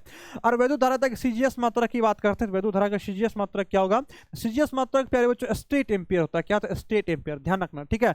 और अगर हम लोग एम्पियर और स्टेट एम्पियर की संबंध को देखें तो हम कहेंगे 1 एम्पियर बराबर क्या होता है 3 गुना 10⁻9 स्टेट एम्पियर। कितना होगा 3 गुना 10⁻9 स्टेट एम्पियर होता है। और वैद्युत धारा अगर ईएमयू की बात करते हैं, इसका ईएमयू मात्रा 1 एम्पियर होता है, जिसको बायर भी कहते हैं, कहते हैं बायर कहते हैं। और 1 एम्पियर बराबर कितना होगा गुरु जी, 1 एम्पियर बराबर होता है 1/10 एम्पियर, या इसको हम लोग बायर भी कहेंगे। तो ये संबंध भी आपको ध्यान रखना, जो ऑब्जेक्टिव के लिए काफी इंपॉर्टेंट है। चलिए अगला पॉइंट्स की ओर चलते हैं। अगला पॉइंट्स मेरे पास ओम का नियम दिया गया है। ओम का नियम क्या कहता है, कहता अगर किसी चालक की भौतिक अवस्था में परिवर्तन न किया जाए तो उसमें बहने वाली धारा जो होती है, प्रवाहित धारा जो होती है, उसके सिरों पर उत्पन्न विभवांतर भी के क्या होते हैं समानुपाती होता है। हमने कई बार आपको बताया कि भी समानुपाती आई, और यही ओम का नियम है भाई, जो आपको याद रखने की जरूरत है। और अगर हम लोग देखें तो यहाँ पर आई समानुपाती भी है, V/R होगा, ये नियतांक है। और आर मतलब प्रतिरोध, प्रतिरोध क्या R/B है, मतलब कह सकते हैं यहाँ पर भी मतलब क्या कहेंगे, अगर किसी चालक की बीच है ना, अगर चालक के सिरों के बीच विभवांतर भी हो और उसके कारण जो धारा प्रवाहित आई है, तो आई और भी के अनुपात को हम लोग क्या कहेंगे, आई और भी के अनुपात को हम लोग प्रतिरोध आर कहते हैं। और प्रतिरोध का एसआई मात्रा क्या है ना, वोल्ट एम्पियर होता है, और वोल्ट एम्पियर को हम लोग ओम भी कहते हैं। तो मतलब 1 ओम बराबर क्या होगा, 1 ओम बराबर 1 वोल्ट प्रति एम्पियर। क्या कहेंगे 1 वोल्ट प्रति एम्पियर, जो आपको याद रखने की जरूरत है। अगला अगर बात करते हैं गुरुजी, अगला बात करते हैं जो बड़े प्रतिरोध है उसका मात्रा किलो ओम मेगा ओम में नापे जाते हैं। और 1 किलो ओम बराबर कितना, किलो मतलब 10⁻3 ओम होगा, 1 मेगा मतलब 10⁻6 हो जाएगा। और प्रतिरोध का विमीय सूत्र क्या ml² T⁻³ और A⁻1 होता है। और विमीय सूत्र से अगर हम लोग अन्य मात्रा को निकाल लें तो हम कहते हैं गुरुजी यहाँ पर m मतलब क्या kg है, हम कह सकते हैं kg, यहाँ पर क्या l² मतलब मीटर स्क्वायर, और यहाँ टाइम है तो मतलब गुरुजी सेकेंड /3 कर सकते हैं। और एम्पियर A⁻1 मतलब है ना, कह सकते हैं kg मीटर स्क्वायर प्रति है ना सेकेंड क्यूब और प्रति एम्पियर स्क्वायर, ठीक है, प्रति एम्पियर स्क्वायर, इसको ऐसे भी हम लोग कह सकते हैं, ये भी एक मात्रक हो सकता है। और अगर चालकत्व की बात करते हैं, चालकत्व क्या होता है गुरुजी, प्रतिरोध के व्युत्क्रम को चालकत्व कहते हैं, इसे हम लोग जी से रिप्रेजेंट करते हैं। और जी बराबर क्या होता है 1/r, क्या होता है जी बराबर 1/r होता है, ठीक है, जी बराबर क्या होता है 1/r होता है। मतलब पूरा आपका समझिए फिजिक्स पूरा रिवीजन हो जाएगा वन शॉट के मतलब क्या हो गया, एक चैप्टर से लेकर के 15 चैप्टर तक पूरा फिजिक्स भी आपका यहाँ पर लगे हाथ क्या होगा, रिविजन हो जाएगा। और चालकत्व का अगर ऐसा ही मात्रा देखें तो ये क्या होता है महो होता है, और इसका हम लोग प्रति ओम भी कह सकते हैं। और आधुनिक में चालकत्व का ऐसा ही मात्रा हम लोग सीमेंस कहते हैं, जिसको 1 सीमेंस बराबर कितना होता है 1 प्रति ओम कह सकते हैं, ठीक है। और अगर चालकत्व के विमीय सूत्र की बात करते हैं m⁻1 l⁻2 और T⁻3 और A क्या था 2 होता है। अगला पॉइंट्स की बात करते हैं, अगला पॉइंट है विशिष्ट प्रतिरोध अथवा प्रतिरोधकता की बात करते हैं। जो अगर किसी पदार्थ की तार की मतलब लंबाई l है और लंबाई जो होती है इसके प्रतिरोध के समानुपाती होती है, मतलब कह सकते हैं r समानुपाती l होगा। उसके बाद क्या होता है कि अनुप्रस्थ काट के क्षेत्रफल जो a होता है वो व्युत्क्रमानुपाती होता है, मतलब r जो गुरुजी क्या 1/a होगा। और इनको संयुक्त रूप से मिलाते तो हम लोग मिलेंगे क्या गुरुजी, हमको मिलाते हैं तो हम कहेंगे r जो समानुपाती l/a मतलब l/a होगा। और इसको हम लोग हटाते हैं तो यहाँ पर गुरुजी प्रतिरोध मतलब कॉन्स्टेंट आता है और l/a होगा। अगर हम लोग उसको चेंज करते हैं, इसको चेंज करते हैं तो इधर हम भेजेंगे तो गुरु रो का मान कितना निकलेगा RA/L, क्या मिलेगा RA/L मिलेगा। और ये क्या है, ये जो है मतलब विशिष्ट प्रतिरोध या प्रतिरोधकता का फॉर्मूला हो गया। और अगर इसका मान R का मतलब लंबाई अगर a मीटर लेते हैं और उसके बाद जो है हम यहाँ पर क्षेत्रफल अगर 1 मीटर स्क्वायर लेते हैं, तो जो प्रतिरोध है वो प्रतिरोधकता क्या होती है बराबर होती है। इसीलिए कहा गया है कि किसी पदार्थ की विशिष्ट प्रतिरोध संख्यात्मक रूप से उस पदार्थ के 1 मीटर लंबाई और 1 मीटर स्क्वायर क्षेत्रफल वाले है ना, और तार के प्रतिरोध की क्या होता है बराबर होता है। और विशिष्ट प्रतिरोध का मात्रा क्या ओम मीटर होगा। अब देखें यहाँ पर इसको काटिए देंगे तो यहाँ पर क्या होगा, मतलब इसका मतलब ओम है, इसका मीटर स्क्वायर है, यहाँ पर क्या है मीटर है, मीटर मीटर कट गया मतलब ओम मीटर क्या होगा ओम मीटर इसका मात्रक हो गया, ठीक है। और अगर विमीय सूत्र की बात करते हैं तो ml³ T⁻³ और A क्या होगा -2 होगा। ये आपको विमीय सूत्र भी याद रखने की जरूरत है, ठीक है। अगला पॉइंट्स की ओर चलते हैं। अगला पॉइंट्स मेरे पास क्या क्या चालकता का ना, चालकता या विशिष्ट चालकत्व का अगर बात करते हैं तो विशिष्ट प्रतिरोध की व्युत्क्रम को चालकता कहते हैं या विशिष्ट चालकत्व कहते हैं। मतलब गुरु सिग्मा जो का मान होगा 1/ρ होगा और मात्रक जस्ट अपोजिट होगा, मतलब इसका ओम मीटर तो इसका प्रति ओम प्रति मीटर हो जाएगा, मतलब ओम प्रति मीटर कह सकते हैं। और विमीय सूत्र बदल जाएगा m⁻1 होगा l⁻3 और T⁻3 और A क्या होगा 2 हो जाता है। और वही बार बात करते हैं किसकी, हम वही बात करते हैं दूसरी ओर चलते हैं। ओम के नियम का सदिश रूप की बात करते हैं तो गुरु जी J बराबर बराबर क्या होगा सिग्मा इंटू वेक्टर जे बराबर क्या आएंगे सिग्मा इंटू वेक्टर ई कहेंगे। और अगर यहाँ पर जे क्या जे धारा घनत्व है और सिग्मा क्या चालकता और ई क्या विद्युत क्षेत्र सदिश राशि है। और गतिशीलता की बात करते हैं तो गुरुजी प्रति एकांक विद्युत क्षेत्र में जो है ना अनुगमन वेग या अपवाह वेग होता है उसे हम लोग गतिशीलता कहते हैं VD बटे ई। और ई VD का मान हम लोग ई टॉ बाय एम भी लिख सकते हैं। और गतिशीलता का मात्रा क्या गुरुजी मीटर स्क्वायर है ना, मतलब मीटर स्क्वायर कहेंगे और वोल्ट सेकंड कहेंगे, ठीक है। और उसके बाद हम लोग यहाँ पर अगर विमीय सूत्र की बात करते हैं गुरुजी एम पे पावर माइनस 1 होगा और L0 होगा, टी पावर कितना होगा तो हम कहेंगे टी पावर गुरुजी यहाँ पर क्या होगा टी पावर जो है 2 होगा और ए होगा। तो ये आपको ध्यान रखने की जरूरत है, ठीक है। चलिए अगला पॉइंट्स की बात करते हैं, अगला पॉइंट्स की हम बात करते हैं, था ना। अच्छा, इसको गतिशीलता का मात्रक और विमीय सूत्र को थोड़ा छोड़ दीजिएगा तो, ठीक है। ये थोड़ा सा डाउटफुल लग रहा है, इसको चेक कर, इसको आप देख लीजिए, है ना। इसको देख लीजिएगा, इसको छोड़ देते हैं, इसको हम देख लीजिएगा, ठीक है। अगला पॉइंट्स में चलते हैं, अगला पॉइंट्स में चलते हैं, ठीक है। अगला पॉइंट्स मेरे पास क्या है, अगला पॉइंट्स मेरे पास अपवाह वेग और विद्युत धारा में संबंध। अपवाह वेग और विद्युत धारा में संबंध क्या होता है, अपवाह वेग और विद्युत धारा का संबंध जो होता है आई बराबर क्या होता है NeAVD, क्या होता है NeAVD होता है। और अगर हम लोग बात करें n प्रति एकांक आयतन में मुक्त इलेक्ट्रॉन की संख्या होता है, E मतलब इलेक्ट्रॉन पर क्या हो गया आवेश हो गया, और A क्या क्षेत्रफल हो गया, और VD क्या हो गया गुरुजी धातु के इलेक्ट्रॉन का अनुगमन वेग या अपवाह वेग होता है, ठीक है। और धारा घनत्व की बात करते हैं, धारा घनत्व बराबर क्या होता है तो गुरुजी जे बराबर क्या होता है I बट्टे A, क्या होता है जे बराबर I बट्टे ए होता है, जहां पर आई क्या प्रवाहित धारा है और ए क्या है, ए जो है तार की प्रति एकांक अनुप्रस्थ कार्य के क्षेत्रफल पर क्या है उसका क्षेत्रफल है, ठीक है। चलिए अगला पॉइंट्स की बात करते हैं। अगला पॉइंट्स मेरे पास है कि है ना ताप पर प्रतिरोधकता का क्या संबंध है। तो ये भी प्रश्न आपको ऑब्जेक्टिव में देखने को मिलेगा। हालांकि इसके अलावा जो है आपको क्या ऑब्जेक्टिव में देखने को मिलता है तो वो प्रतिरोधकता गुणांक जो काफी इंपॉर्टेंट होता है। बाकी इसको आप याद ना भी रखें कोई दिक्कत नहीं, इसको आप याद रख भी सकते हैं कोई दिक्कत नहीं, लेकिन लेकिन लेकिन लेकिन आपको प्रतिरोधकता गुणांक यहाँ पर जो है ना रोटी इक्वल टू क्या था रो नोट इंटू 1 प्लस क्या था alpha into T minus T0।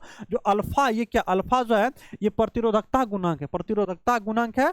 और प्रतिरोधकता गुणांक का फॉर्मूला क्या होता है, प्रतिरोधकता गुणांक का जो फॉर्मूला होता है रोटी माइनस रो नोट अपन क्या होता है अपन गुरुजी होता है मतलब रो नोट इंटू टी होता है। और प्रतिरोधकता गुणांक अगर SI मात्रक की बात करें तो प्रति केल्विन होगा।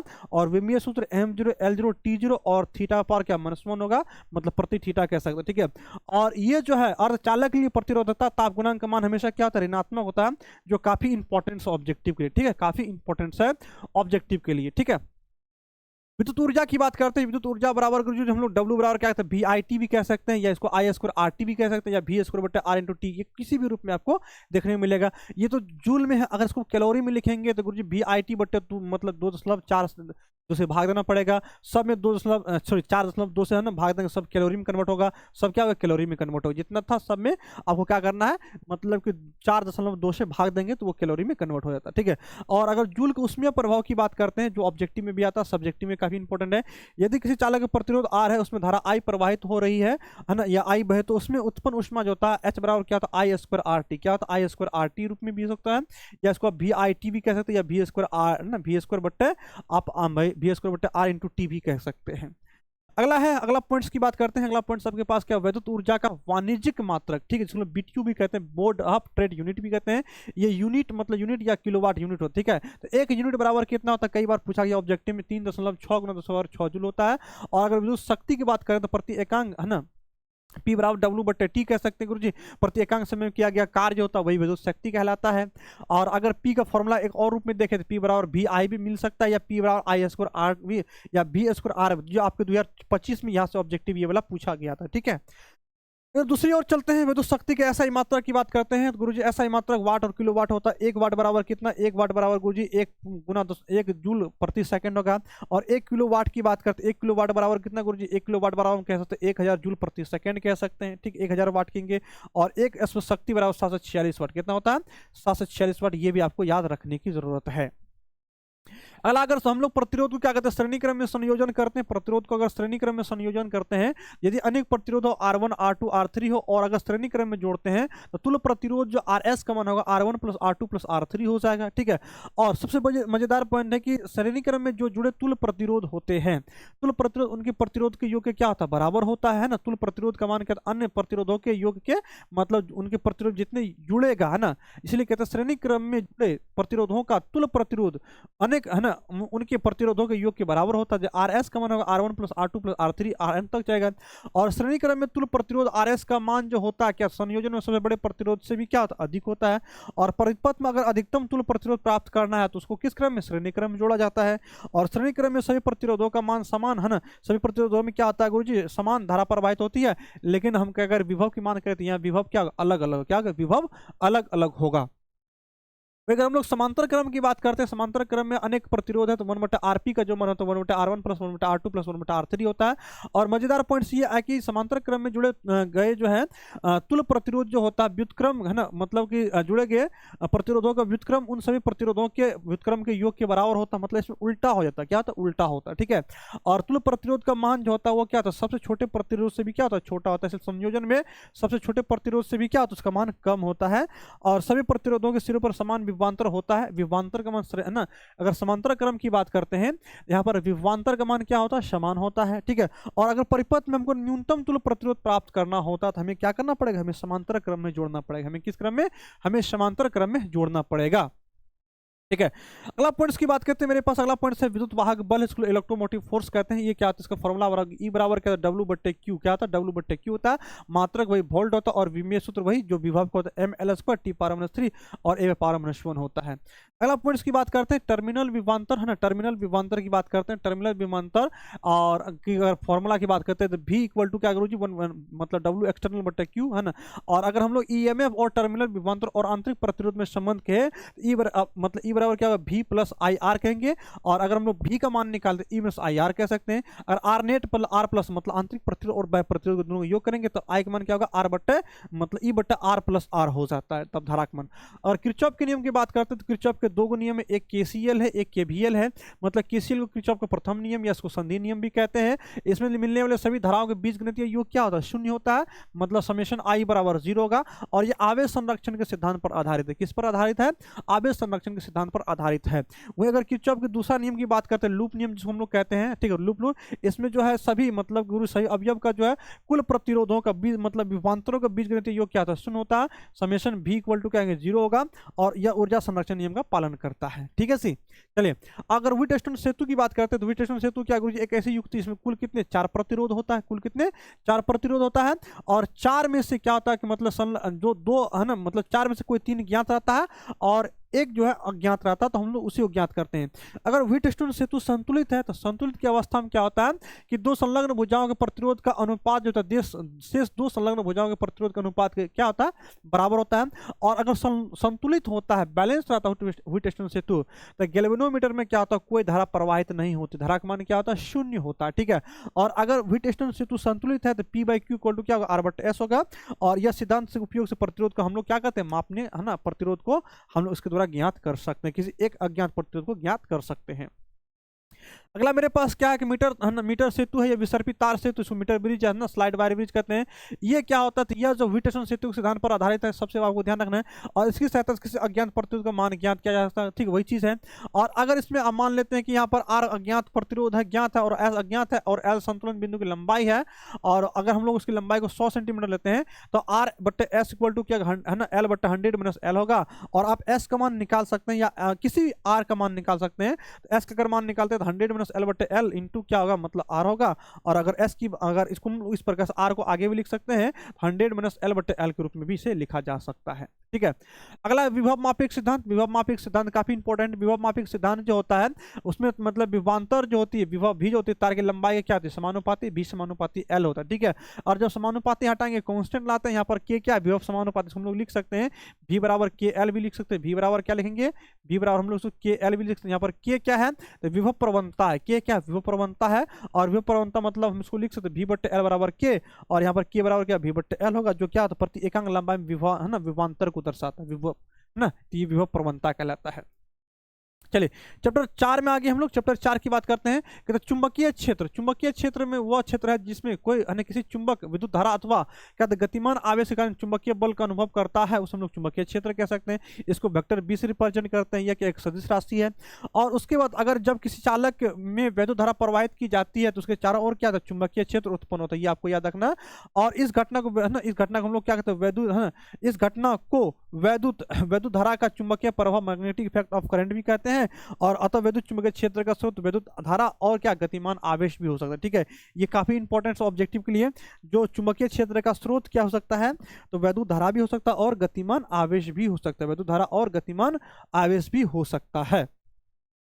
अगला फ्लेमिंग के दाहिने हाथ के अंगूठे का नियम है। अगर फ्लेमिंग के दाहिने हाथ के अंगूठे नियम की बात करते हैं, यदि किसी सीधे तार को धारा मतलब अगर कोई सीधा तार है उसको आप इस प्रकार से पकड़ते हो, अगर अंगूठा क्या करता है, अंगूठा जो प्रवाहित धारा की दिशा को बताता है ना, धारा की दिशा को बताता है, और मुड़ी हुई उंगलियां चुंबकीय क्षेत्र की दिशा को क्या करेगा, संकेंद्रित है ना, मतलब मुड़ी हुई जो बैंड फिंगर है, जो हम लोग मुड़ी हुई उंगली है, वो क्या कहेंगे, चुंबकीय क्षेत्र की दिशा को बताएगा। ठीक है, और यह नियम जो चुंबकीय क्षेत्र की दिशा को ज्ञात करने के लिए उपयोग किया जाता है। और ऑरस्टेड के प्रयोग से यह सिद्ध होता है कि जो वैद्युत धारा या गतिमान आवेश है अपने चारों ओर क्या करता है, चुंबकीय क्षेत्र उत्पन्न करता है। सबसे पहले ऑरस्टेड ने क्या था, गतिमान आवेश जो है अपने चारों ओर क्या करता है, चुंबकीय क्षेत्र उत्पन्न करता है। अगला पॉइंट्स की बात करते हैं, गतिमान आवेश पर चुंबकीय बल की अगर बात करते हैं, गतिमान आवेश पर चुंबकीय बल की बात करते हैं, यदि कोई आवेश Q और चुंबकीय क्षेत्र B और उसमें वेग V से गतिमान हो, तो उस पर आवेश पर लगने वाला बल जो होता है Fm बराबर क्या होता है, Q into vector V cross vector B होता है। ठीक है, वेक्टर V क्रॉस क्या होता है, वेक्टर B। और अगर बल की परिमाण देखा जाए तो Fm बराबर Q VB साइन थीटा, क्या होता है, Q VB साइन थीटा होता है। और थीटा का मान अगर 0 डिग्री हो या 180 डिग्री हो, मतलब क्या आवेश क्षेत्र की दिशा में हो या विपरीत हो, तो लगने वाला बल का मान क्या होगा, शून्य होगा। क्या होगा, शून्य होगा। और थीटा 90 डिग्री हो तो लगने वाला बल का मान अधिकतम होगा, मतलब Fm बराबर क्या होगा, QBB। ठीक है, और जब बल अधिकतम होगा तो पथ जो होता है वो क्या होता है, मतलब वृत्ताकार होता है। ठीक है, अभी आपको ध्यान रखना है। लॉरेंज बल की बात करते हैं, लॉरेंज बल कहते हैं यदि किसी स्थान पर विद्युतीय क्षेत्र E तथा चुंबकीय क्षेत्र क्या है, वेक्टर B दोनों उपस्थित हो, क्या दोनों उपस्थित हो, तो कोई गतिमान आवेशित कण है ना, जो गतिमान आवेशित कण भी होगा, मतलब गतिमान आवेशित कण का जो वेग होगा भी कर रहा है, मतलब अगर कोई आवेशित कण एक ऐसे क्षेत्र में है जहां पर संयुक्त रूप से विद्युतीय क्षेत्र और चुंबकीय क्षेत्र है, तो आवेशित कण पर लगने वाला जो कुल बल होता है उसी को हम लोग लॉरेंज बल कहते हैं। उसे क्या कहते हैं, लॉरेंज बल कहते हैं। और लॉरेंज बल क्या, तो कुल बल है, मतलब विद्युत बल प्लस चुंबकीय बल होता है, जिसको Fe प्लस Fm कहते हैं। और इसको हम लोग लिख सकते हैं Q मतलब वेक्टर E प्लस है ना, plus vector B cross vector B लिख सकते हैं। ठीक है, अगर कोई चुंबकीय क्षेत्र में कोई मतलब धारावाही चालक है, तो जिस तरह चुंबकीय क्षेत्र है और चुंबकीय क्षेत्र में कोई धारावाही चालक है, तो वहां पर लगने वाला बल का फॉर्मूला क्या था, F बराबर ILB, मतलब BIL साइन थीटा, क्या होता है, BIL साइन थीटा होता है। एक समान चुंबकीय क्षेत्र में लंबवत गति करता आवेशित कण की अगर बात करते हैं, उसकी पथ की वृत्ताकार पथ की त्रिज्या की बात करते हैं, वृत्ताकार पथ की त्रिज्या R बराबर MB बट्टे QB होता है, या अंडर रूट 2M के बट्टे QB होता है। ठीक है, अगर आवर्तकाल की बात करते हैं 2M है ना, 2M बट्टे QB कहते हैं। और आवर्ती की बात करते हैं 1 बट्टे ये क्या T होता है, इसको उलट देंगे तो गुरुजी क्या QB अपन 2πm होगा, क्या होगा, QB अपन 2πm होगा। अच्छा, सबसे मजेदार बात, परिक्रमण काल जो होता है वेग और त्रिज्या पर निर्भर नहीं करता, केवल M है ना, द्रव्यमान पे, Q पे और किस पे, द्रव्यमान पे, M पे और Q पे, तीन पर निर्भर करता है। उसके बाद त्रिज्या पर निर्भर नहीं करता है। ये था। अगला पॉइंट मेरे पास है, कहता है कि अगर कोई पिच है, मतलब पिच करने का मतलब क्या होता है कि अगर एक पूर्ण वृत्तीय है ना, एक पूर्ण वृत्तीय चक्कर लगाने के दौरान कण द्वारा चुंबकीय क्षेत्र की दिशा में तय की गई दूरी जो होती है उसको पिच कहते हैं। और पिच का मतलब क्या, जब थीटा का मान 90 डिग्री के अलावा कुछ और, 0 डिग्री का 180 डिग्री के अलावा कुछ और हो, तब वहां पर ये पिच मिलता है हमको। और जब पिच मिलता है तो वहां पर पिच का जो मतलब फॉर्मूला होता है वो क्या होता है, 2πm बटे QB है ना, B cos थीटा होता है। ठीक है, इसको आप ऐसे याद रख सकते हो।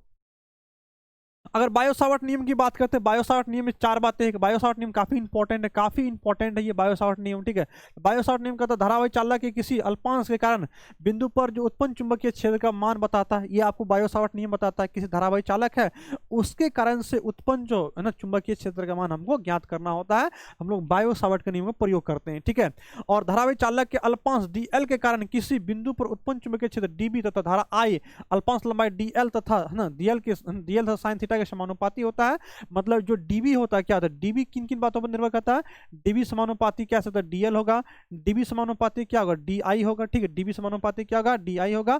और डीबी जो होगा समानुपाती क्या होगा, डीबी समानुपाती कहेंगे मतलब साइन थीटा होगा। और डीबी जो होगा दूरी के वर्ग की व्युत्क्रमानुपाती 1/r² होगा। ठीक है, इन सबको मिलाते हैं डीबी समानुपाती आईडीएल साइन थीटा बटे r², और डीबी बराबर म्यू नॉट बटे 4 आईडीएल साइन थीटा। ये क्या बायो-सावर्ट नियम का फॉर्मूला है। यहाँ पर म्यू नॉट जो है वो क्या निर्वात की या है ना वायु की चुंबकशीलता है, और इसका विमा क्या होता है, MLT/2 और A/2 होता है। और निर्वात की चुंबकीयशीलता मतलब म्यू नॉट की विमा क्या होता है, म्यू नॉट बराबर, अगर सॉरी मान इसका मान के देखें तो म्यू नॉट का मान कितना, म्यू नॉट बराबर 4 π × 10⁻⁷ हेनरी प्रति मीटर। क्या होता है, हेनरी प्रति मीटर, जो भी काफी इंपॉर्टेंट है। अगला बात करते हैं निर्वात के लिए। अगर निर्वात के लिए चुंबकशीलता, म्यूनोट और विद्युतशीलता एप्सिलॉन नोट की बात करते हैं, तो एप्सिलॉन नोट और गुरुजी विद्युतशीलता जो मतलब कि एप्सिलॉन नोट मेरे पास विद्युतशीलता है और चुंबकशीलता म्यूनोट का गुणनफल जो होता है 1/c², मतलब सी मतलब निर्वात में प्रकाश के चाल, और सी का मान कितना होता है 3 × 10⁸ मीटर प्रति सेकंड। कितना होता है 3 × 10⁸ मीटर प्रति सेकंड होता है। और सी बराबर 1 क्या है गुरुजी 1/√अंडर क्या है मतलब म्यूनोट इंटू एप्सिलॉन नोट कहेंगे। तो ये क्या है इसका मतलब कि फॉर्मूला या इसका फॉर्मूला हो गया सी का। ठीक है, अब सवाल मेरे पास यहाँ पर यह है, टॉपिक है सीधे लंबे धारावाही चालक के कारण जो चुंबकीय क्षेत्र ज्ञात करना होता है। तो सीधे धारावाही चालक के अगर दूरी मतलब कि चालक से ए दूरी पर अगर हमको कोई बिंदु है वहां अगर चुंबकीय क्षेत्र का मान हमको ज्ञात करना है तो बी बराबर म्यूनोट आई बटे 4 पाई साइन φ1 प्लस φ2 कहते हैं। अब φ1 φ2 अगर बात करते हैं मतलब अगर चालक बहुत लंबा है तो φ1 φ2 दोनों क्या बराबर होगा 90 डिग्री होगा, और तब जाके इसका मान कितना होगा गुरु जिसका मान जो होगा मतलब बी बराबर म्यूनोट आई मतलब 2 पाई ए हो जाएगा। ठीक है, 2 पाई ए हो जाएगा। अगर धारावाही वृत्ताकार कुंडली का अक्ष के अनुदिश अगर चुंबकीय क्षेत्र का ज्ञात हमको करना है तो वहां पर एन कुंडली है, आप देख सकते हैं यहाँ पर। ठीक है, और वहां पर चुंबकीय क्षेत्र का अक्ष पर अगर चुंबकीय क्षेत्र की बात करते हैं तो बी बराबर mu naught N I R square है ना बट्टे 2 × r² प्लस x² का पावर क्या है 3/2 कहेंगे। और अगर केंद्र पर बात करते हैं एक्स का मान कितना 0 होगा, जब एक्स का मान 0 होगा तो बी बराबर क्या म्यूनोट एन आई बटे 2r क्या होता है म्यूनोट एन आई बटे 2r हो जाएगा। आइए अगला पॉइंट की बात करते हैं एम्पियर का परिपथीय नियम, एम्पियर सर्किचुअल्स लॉ की बात करते हैं। एम्पियर का परिपथीय नियम कहता है किसी बंद परिपथ का जो है ना सीमा मतलब बंद परिपथ की सीमा के अनुदिश जो चुंबकीय क्षेत्र बी का रैखिक समाकलन होगा, या रेखीय समाकलन होता है पथ के द्वारा घिरी हुई कुल है ना कुल धारा आई के म्यूनोट गुना के क्या बराबर होती है। और d B equal to D vector B इसको कर सकते हैं close integration vector B dot d l है ना vector d l equal to mu naught I कह सकते हैं। और एम्पियर की परिभाषा अगर बात हमसे पूछा है एम्पियर की परिभाषा से आप क्या समझते हैं तो ये हमको जवाब क्या देना है जवाब देना है एम्पियर की परिभाषा क्या विद्युत धारा क्या है जब निर्वात में वायु में 1 मीटर दूरी पर क्या रखे गए 2 समांतर तार है और दोनों अनंत लंबाई के हैं और चालक में प्रवाहित धारा के कारण अगर दोनों प्रति मीटर लंबाई पर अगर 2 × 10⁻⁷ क्या आता है मैंने 7 मीटर का बल उत्पन्न करता है तो मतलब वो धारा कितना 1 एम्पियर, वो कितना है वो 1 एम्पियर की धारा है। ठीक है, अगला एम्पियर के परिपथीय नियम का कुछ अनुप्रयोग है। अगर एम्पियर के परिपथीय नियम का हम लोग बात करते हैं एक परिनालिका की लंबी परिनालिका के भीतर चुंबकीय क्षेत्र की बात करते हैं तो बी बराबर म्यूनोट एन आई क्या होता है बी बराबर म्यूनोट एन आई होता है। और अगर 2 समांतर धारावाही चालक के बीच अगर बल हमको निकालना होता है एफ बटे एल म्यूनोट बटे 4 पर 2I1 I2 बटे आर क्या होता है 2I1 I2 बटे आर होता है। और म्यूनोट बटे 4 पर क्या इसका म्यूनोट बटे 4 पर मान 10⁻⁻7 होता है। आप इसको ऐसे भी लिख सकते एफ बटे एल म्यूनोट 10⁻⁷ 2I1 I2 बटे आर के रूप में भी इसे लिखा जा सकता है। चलिए अगला है एक समान बाह्य चुंबकीय क्षेत्र में स्थिर धारावाही लूप पर बल युग्म की बात करते हैं। बल युग्म का मान क्या होता है टॉ बराबर आई ए बी साइन थीटा होता है और इसको हम लोग अगर कुंडली में फेरों की संख्या n हो तो टॉ बराबर N I A B sine theta हम इसे लिख सकते हैं। ठीक है, अगला चल कुंडली धारामापी। चल कुंडली धारामापी एक यंत्र है जिसकी सहायता से क्या करते हैं हम धारा का संशोचन, धारा की दिशा तथा अल्प धारा का मापन किया जाता है और धारा और विक्षेप के बीच हम लोग संबंध निकालते हैं। चल कुंडली धारामापी की कुंडली की जो विक्षेप फाई होती है धारामापी में प्रवाहित धारा आई की क्या होती है अनुक्रमानुपाती, मतलब फाई जो है वो क्या होता है अनुक्रमानुपाती किसका आई का होता है। फाई क्या होता है अनुक्रमानुपाती आई का होता है जो आपको याद रखना है। अगर हम लोग बात करते हैं धारामापी मतलब गैल्वेनोमीटर की सुग्राहिता की बात करते हैं, धारामापी की धारा सुग्राहिता की बात करते हैं तो ये क्या था धारामापी धारा सुग्राहिता का मात्रक है जो प्रति एकांक धारा पर पड़ने वाले ना मतलब प्रति एकांक धारा पर होने वाली धारा के विक्षेप को बताता है। मतलब कह सकते हैं phi by I equal to N A B बटे सी मतलब ए बटे आई मतलब 1/k के रूप में हम लोग अगर कॉन्स्टेंट मान ले हम इसको कह सकते हैं एक बट्टे मतलब 1/a भी लिखा जा सकता है। ठीक है, और वोल्टेज सुग्राहिता की बात करते हैं वोल्टेज सेंसिटिविटी की बात करते हैं एस वी का 5/v होगा और एन ए बी बटे सी आर होता है, ये आपको ध्यान रखना है। अगर धारामापी का आमीटर ग्रुप में हमको बदलना है, अगर कोई मेरे पास धारामापी है और धारामापी को क्या करते हैं आमीटर ग्रुप में बदलते हैं तो आमीटर में बदलने के लिए हमें क्या करना समांतर क्रम में क्या कहते हैं अल्प प्रतिरोध लगा शंट कहते हैं क्या कहते हैं शंट कहते हैं और आमीटर हमेशा क्या समांतर क्रम में जोड़ा जाता है, ये भी आपको याद रखना है। और आदर्श आमीटर का प्रभावी प्रतिरोध क्या होता है शून्य होता है, आमीटर का प्रतिरोध क्या होता है शून्य होता है, ये आपको याद रखना जो ऑब्जेक्टिव में प्रश्न आता है।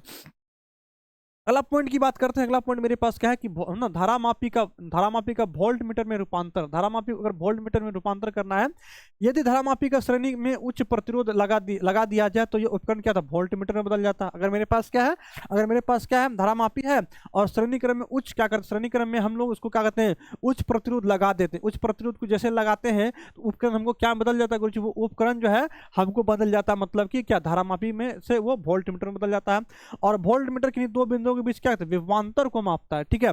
और आदर्श वोल्टमीटर का प्रतिरोध क्या होता है, अनंत होता है। क्या होता है, अनंत होता है, जो आपको याद रखना है ऑब्जेक्टिव के लिए।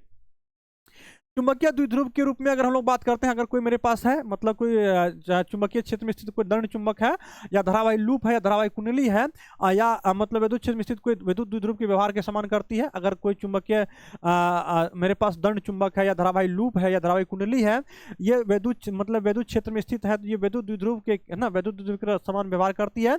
और इसके कारण से दंड चुंबक जो होता है, दंड चुंबक, धारावाही लूप और धारावाही कुंडली चुंबकीय द्विध्रुव का उदाहरण है, ठीक है, ये आपको याद रखना है। और अगर मेरे पास चुंबकीय द्विध्रुव आघूर्ण की बात करते हैं, चुंबकीय द्विध्रुव आघूर्ण क्या होता है, इसका फॉर्मूला m बराबर NIA होता है, ठीक है। और यह क्या एक सदिश राशि है, और इसका मात्रक क्या है, एम्पियर प्रति है ना, सॉरी एम्पियर मीटर स्क्वायर होता है। और विमीय सूत्र क्या होता है, L स्क्वायर A होता है, ठीक है, L स्क्वायर क्या होता है, A होता है। ये क्या चुंबकीय आघूर्ण का मतलब चुंबकीय द्विध्रुव आघूर्ण का SI मात्रक विमीय सूत्र, जो काफी इंपॉर्टेंट है। और ये कौन सी राशि है, तो ये एक सदिश राशि है, ठीक है। तो चैप्टर 4 कंप्लीट होता है, हम लोग चैप्टर 5 में चलते हैं। चैप्टर 5 में क्या है कि अगर कूलाम के अगर चुंबकीय बल की बात करते हैं, वही बात है, कूलाम का अगर चुंबकीय बल की फॉर्मूला की बात करते हैं, F बराबर क्या म्यू नॉट बटे 4 पाई M1 M2 बटे R स्क्वायर होगा। और म्यू नॉट बटे 4 पाई का मान कितना होता है, 10 पावर माइनस 7 सबको पता है, ठीक है, जो निर्वात के ना या मुक्त आकाश की चुंबकशीलता है। अगर चुंबकीय द्विध्रुव आघूर्ण या ध्रुव सामर्थ्य की बात करते हैं, तो वो प्रभावी लंबाई जो मेरे पास 2L है, और प्रभावी लंबाई और चुंबकीय द्विध्रुव आघूर्ण की जो है ना गुणनफल को हम लोग क्या है, चुंबकीय द्विध्रुव कहते हैं, ठीक है। और इसका SI मात्रा क्या था, एम्पियर मीटर स्क्वायर, क्या होगा, एम्पियर मीटर स्क्वायर होगा। यह एक सदिश राशि जिसकी दिशा क्या होता है, चुंबकीय दक्षिणी ध्रुव से क्या होती है, उत्तरी ध्रुव के। ध्यान रखना, चुंबकीय द्विध्रुव की है ना, चुंबकीय आघूर्ण की जो चुंबकीय द्विध्रुव आघूर्ण की बात करें, इसकी दिशा जो होती है वो दक्षिणी ध्रुव से क्या होती है, उत्तरी ध्रुव को होती है। और धारावाही लूप की बात करते हैं, तो वहां पर चुंबकीय आघूर्ण क्या होता है, M बराबर NIA होता है। क्या होता है, M बराबर NIA होता है, ठीक है। चलिए अगला पॉइंट में चलते हैं। अगला पॉइंट चुंबकीय द्विध्रुव मतलब क्षण चुंबक के कारण चुंबकीय क्षेत्र अगर हमसे पूछा जाए, तो क्षण चुंबक के कारण जो चुंबकीय क्षेत्र अक्षय की बात करते हैं, अक्षय में इसका फॉर्मूला क्या था, B axial equal to mu naught बटे 4 पाई 2mr बटे R square minus L square का मतलब होल स्क्वायर कहेंगे। अगर द्विध्रुव बहुत छोटा हो, अगर चुंबकीय आघूर्ण बहुत छोटा, चुंबकीय द्विध्रुव बहुत छोटा हो, तो बी एक्सियल का मान म्यू नॉट बटे 4 पाई 2m बटे R क्यूब, क्या था, 2m बटे R क्यूब होता है। वही अगर क्षण चुंबक के भूमध्य रेखीय या विषुवतीय की बात करते हैं, तो वहां पर जो चुंबकीय क्षेत्र की तीव्रता होगा, बी एक्सियल की बात करते हैं, म्यू नॉट बटे 4 पाई m बटे R square plus L square का पावर क्या 3 बटे 2 होगा। या अगर छोटा हो, बहुत छोटा हो, क्षण चुंबक बहुत छोटा हो, तो बी एक्सियल म्यू नॉट बटे 4 पाई m बटे क्या R क्यूब होगा। और अगर ऐसा ही मात्रक हमसे पूछा जाए, चुंबकीय क्षेत्र का ऐसा ही मात्रक टेस्ला होगा, और सीजीएस मात्रक क्या, गॉस होता है। और एक गॉस बराबर कितना, 10 पावर माइनस 4 टेस्ला, कितना होता है, 10 पावर माइनस 4 टेस्ला। ये संबंध भी आपको याद रखना है, ठीक है। अगर वहीं हम लोग दूसरी ओर चलते हैं, दूसरी ओर मेरे पास क्या, समरूप चुंबकीय क्षेत्र में किसी चुंबकीय द्विध्रुव पर जो बल आघूर्ण होता है, उसका फॉर्मूला क्या था, टॉ बराबर एम बी साइन थीटा होता है। इसको एम क्रॉस बी के रूप में भी हम लोग लिख सकते हैं, बेटा एम क्रॉस वेक्टर बी भी इसे लिख सकते हैं। अगर मेरे पास कोई द्विध्रुव थीटा 1 से थीटा 2 तक है, घुमाया जाए, चुंबकीय क्षेत्र में किया गया कार्य जो डब्ल्यू होगा, M B cos theta 1 minus cos theta 2 होगा।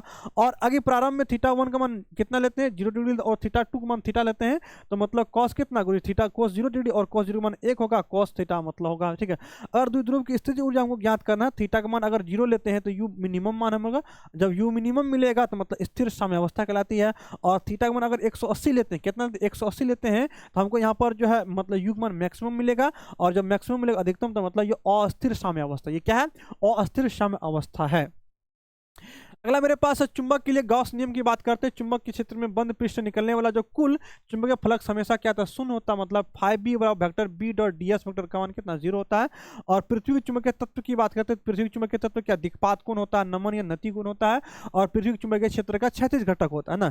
तो दिक्पात अगर बात करते हैं, किसी स्थान पर चुंबकीय यामोत्तर और भौगोलिक यामोत्तर के बीच बना न्यून कोण को हम लोग क्या कहते हैं, उस स्थान का दिक्पात कोण कहते हैं। और नमन कोण की बात करते हैं, नमन कोण क्या होता है, चुंबकीय क्षेत्र चुंबकीय यामोत्तर और पृथ्वी के चुंबकीय क्षेत्र की दिशा में उस स्थान पर क्षैतिज तल से जो कोण बनता है, क्षैतिज तल से जो कोण बनेगा उसको हम लोग क्या कहते हैं, चुंबकीय मतलब कि उसको हम लोग नमन कोण या नति कोण कहते हैं। उस स्थान को हम लोग नमन कोण या नति कोण कहते हैं। और पृथ्वी के चुंबकीय ध्रुवों पर नति कोण का मान कितना, 90 डिग्री होता है। और चुंबकीय निरक्ष पर चुंबकीय विषुवत रेखा का मान कितना होता है, 0 डिग्री। कितना होता है, 0 डिग्री होता है, जो आपको याद रखना है। अगर पृथ्वी के चुंबकीय क्षेत्र के क्षैतिज घटक की बात करते हैं, बी हॉरिजॉन्टल मतलब बी एच की बात करते हैं, बी कॉस डेल्टा होता है। और अगर बी भी की बात करते हैं, बी साइन डेल्टा होता है। टेन थीटा की बात करते हैं, बी बी 1 बी एच होता है। और बी बराबर अंडर रूट क्या होगा, B square plus B H square plus B B का स्क्वायर होगा, ठीक है, अंडर रूट में। ये भी आपको याद रखना। यहाँ से भी आपके 3-4 ऑब्जेक्टिव, मतलब 1 ऑब्जेक्टिव, 2 ऑब्जेक्टिव, 3 ऑब्जेक्टिव, 4 ऑब्जेक्टिव तो आपका यहाँ पर बना हुआ है। अगला बात करते हैं, अगला पॉइंट्स मेरे पास क्या है, कहता है चुंबकीय तीव्रता, चुंबकन तीव्रता, इंटेंसिटी ऑफ मैग्नेटिक की बात करते हैं। तो पदार्थ के प्रति एकांक आयतन में उत्पन्न चुंबकीय आघूर्ण को चुंबकन की तीव्रता या हम चुंबकन की तीव्रता या चुंबकन की तीव्रता अथवा चुंबकन कहते हैं, इसे आई से प्रदर्शित करते हैं। और आई बराबर क्या होता है, एम बट्टे भी, आई बराबर क्या होता है, एम बट्टे भी होता है, ठीक है। और ये एक क्या है, सदिश राशि है। और इसका अगर चुंबकीय तीव्रता की अगर चुंबकन की तीव्रता या चुंबकन की बात करते हैं, इसका ऐसा मात्रक देखें तो एम्पियर प्रति मीटर होगा। और चुंबकन की तीव्रता या चुंबकन की विमीय सूत्र की बात करते हैं, एल पावर माइनस 1 और ए पावर क्या होगा, ए होगा, ठीक है, ए होगा, एल पावर माइनस 1 मतलब एल इनवर्स ए होता है। और चुंबकीय प्रवृत्ति की बात करते हैं, चुंबकीय प्रवृत्ति की हम लोग बात करते हैं बाह्य चुंबकीय क्षेत्र में पदार्थ को चुंबकित करने की क्षमता और चुंबकीय तीव्रता अथवा चुंबकन की क्षेत्र की सामर्थ्य के अनुपात को हम लोग क्या कहते हैं, चुंबकीय क्षेत्र की तीव्रता कहते हैं। और चुंबकीय क्षेत्र की तीव्रता क्या होता है, वेक्टर एच बराबर वेक्टर बी बटे म्यू नॉट माइनस आई होता है। और आई के मान अगर 1 होता है, अगर निर्वात की बात करते हैं आई के मान 1 होता है, तो मतलब वेक्टर एच बराबर क्या होगा, वेक्टर बी बटे क्या म्यू नॉट होगा। और चुंबकीय तीव्रता अथवा चुंबकन क्षेत्र सामर्थ्य का ऐसा मात्रक एम्पियर प्रति मीटर होता है। और जब मात्रक सेम हो गया, चुंबकीय तीव्रता और चुंबकीय क्षेत्र की सामर्थ्य का विमीय सूत्र भी क्या होगा, एल इनवर्स ए हो जाता है, ठीक है, ये भी आपको ध्यान रखना।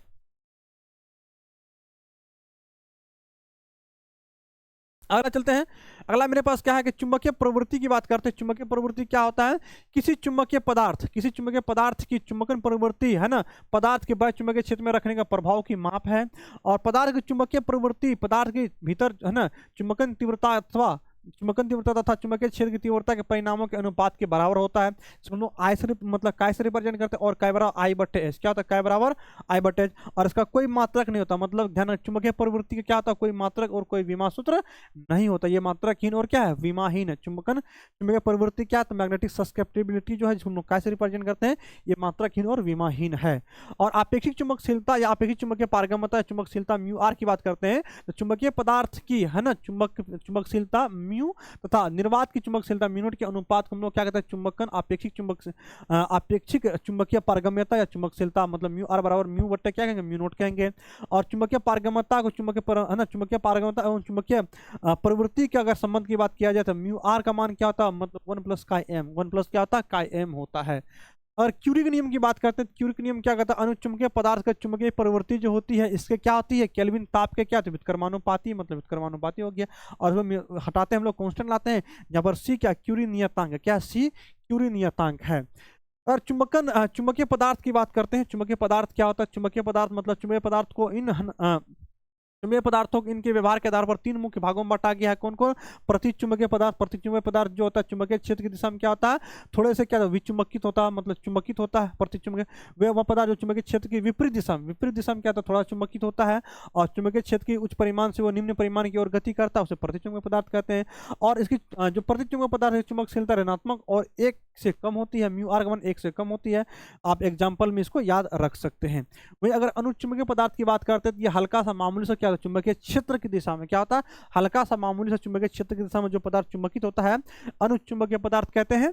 और इसका अनुचुंबकीय पदार्थ का अगर बात करते हैं, चुंबकशीलता क्या धनात्मक या 1 से अधिक होता है, और म्यू आर का मान 1 से अधिक होगा, ठीक है। आप इसका एग्जाम्पल में कुछ चीज को याद रख सकते हैं, ठीक है। अगला मेरे पास लोह चुंबकीय पदार्थ है। लोह चुंबकीय पदार्थ क्या गुरु जी, प्रबल रूप से क्या था, चुंबकीय क्षेत्र की दिशा में चुंबकित होता है ना, ये आपको ध्यान रखना है। और इसकी अगर चुंबकीयशीलता की बात करते हैं, धनात्मक होता है और 1 से क्या बहुत अधिक, मतलब म्यू आर का मान बहुत क्या 1 से अधिक होता है। आप जो आयरन को मतलब कोबाल्ट, निकेल, मैग्नेटाइट, FeFO4 इसको आप याद रखते हैं, ये क्या लोह चुंबकीय पदार्थ क्या है, ये लोह चुंबकीय पदार्थ है। विद्युत चुंबक की बात करते हैं, विद्युत चुंबक क्या है, तो एक अस्थायी चुंबक है जो चुंबकीय पदार्थ से बनाए जाते हैं और चुंबकीय क्षेत्र में अल्प समय के लिए चुंबकित की धारा प्रवाहित करने से विद्युत अस्थायी चुंबक कहलाते हैं, ठीक है। और विद्युत चुंबक बनाने के लिए हम लोग नर्म लोहा का प्रयोग करते हैं, ठीक है, ध्यान रखना। और परिनालिका के भीतर अगर अक्ष के अनुदिश रख करके अगर परिनालिका में धारा प्रवाहित करते हैं तो वहां पर उसमें क्या चुंबकन का गुण आ जाता है, मतलब वो विद्युत चुंबकीय पदार्थ हो गए, ठीक है, विद्युत चुंबकित हो गया। और निम्नलिखित में किस निम्नलिखित कारक विद्युत चुंबक को प्रबलता को प्रभावित करते हैं, कौन कौन, धारा की प्रबलता से विद्युत चुंबक जो है प्रबलता मतलब प्रभावित होता है, क्रोध की पदार्थ, फेरों की संख्या।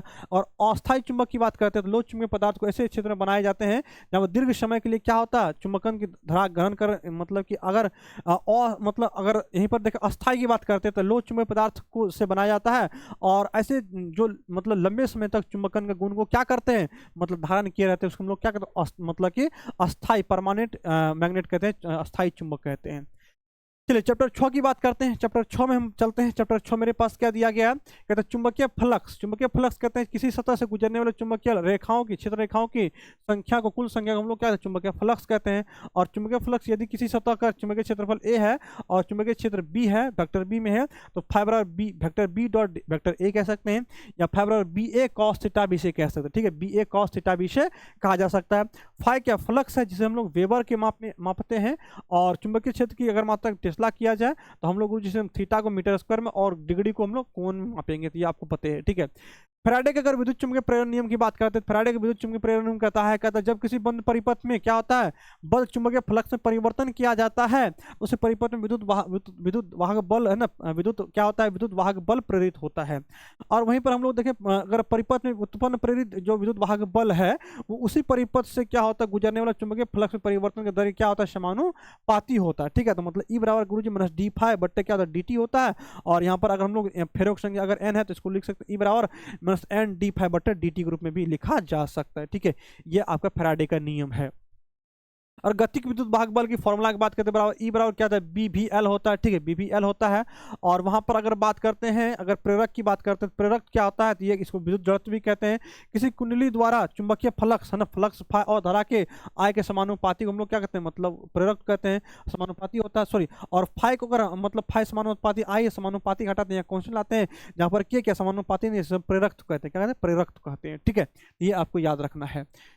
स्वप्रेरण गुणांक की बात करते हैं, इसको लोग स्वप्रेरक भी कहते हैं। स्वप्रेरण मतलब कि जब किसी कुंडली में परिपथ में क्या धारा बहती है और उसी परिपथ में स्वयं प्रेरित विद्युत वाहक बल उत्पन्न होती है, इस गुण को हम लोग स्वप्रेरण कहते हैं। और स्वप्रेरण में मतलब क्या ध्यान रखना है, इसमें ध्यान रखना किसी कुंडली में जो धारा के परिवर्तन के कारण प्रेरित विद्युत वाहक बल धारा के परिवर्तन के बीच के अनुपात को हम लोग उस कुंडली में स्वप्रेरण गुणांक कहते हैं। और गणितीय रूप में अगर लिखित गुरुजी ई बराबर माइनस एल डी आई अपन क्या होगा, D T minus L D I upon D T होगा।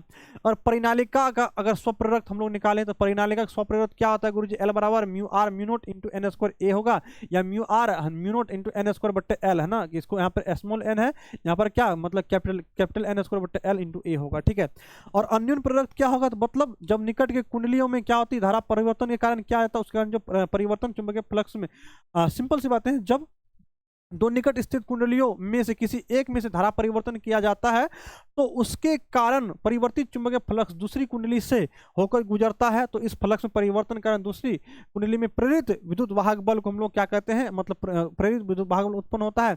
और इस गुण को हम लोग क्या कहते हैं, जो है अन्योन प्रेरक कहते हैं। मतलब एक कुंडली में धारा प्रवाहित होने के कारण अगर दूसरी कुंडली में फ्लक्स में परिवर्तन होता है और वहां पर विद्युत वाहक बल उत्पन्न होता है, इसका मतलब वो अन्योन प्रेरक है। और अन्योन प्रेरक तो फॉर्मूला क्या होगा, ई बराबर माइनस एम डी आई बटे डी टी। मतलब कि जब एक कुंडली में धारा के परिवर्तन के कारण दूसरी कुंडली में प्रेरित क्या होता है, प्रेरित ईएमएफ होता है, तो उस प्रभाव को मापने वाले राशि को अन्योन प्रेरक कहा जाता है। क्या कहते हैं, अन्योन प्रेरक कहते हैं। और दो परिनालिकाओं के बीच अगर अन्योन प्रेरक की फॉर्मूला अगर देखें तो मी मतलब एम बराबर mu R mu naught N one N two into क्या होगा, स्मॉल एन और टू होगा।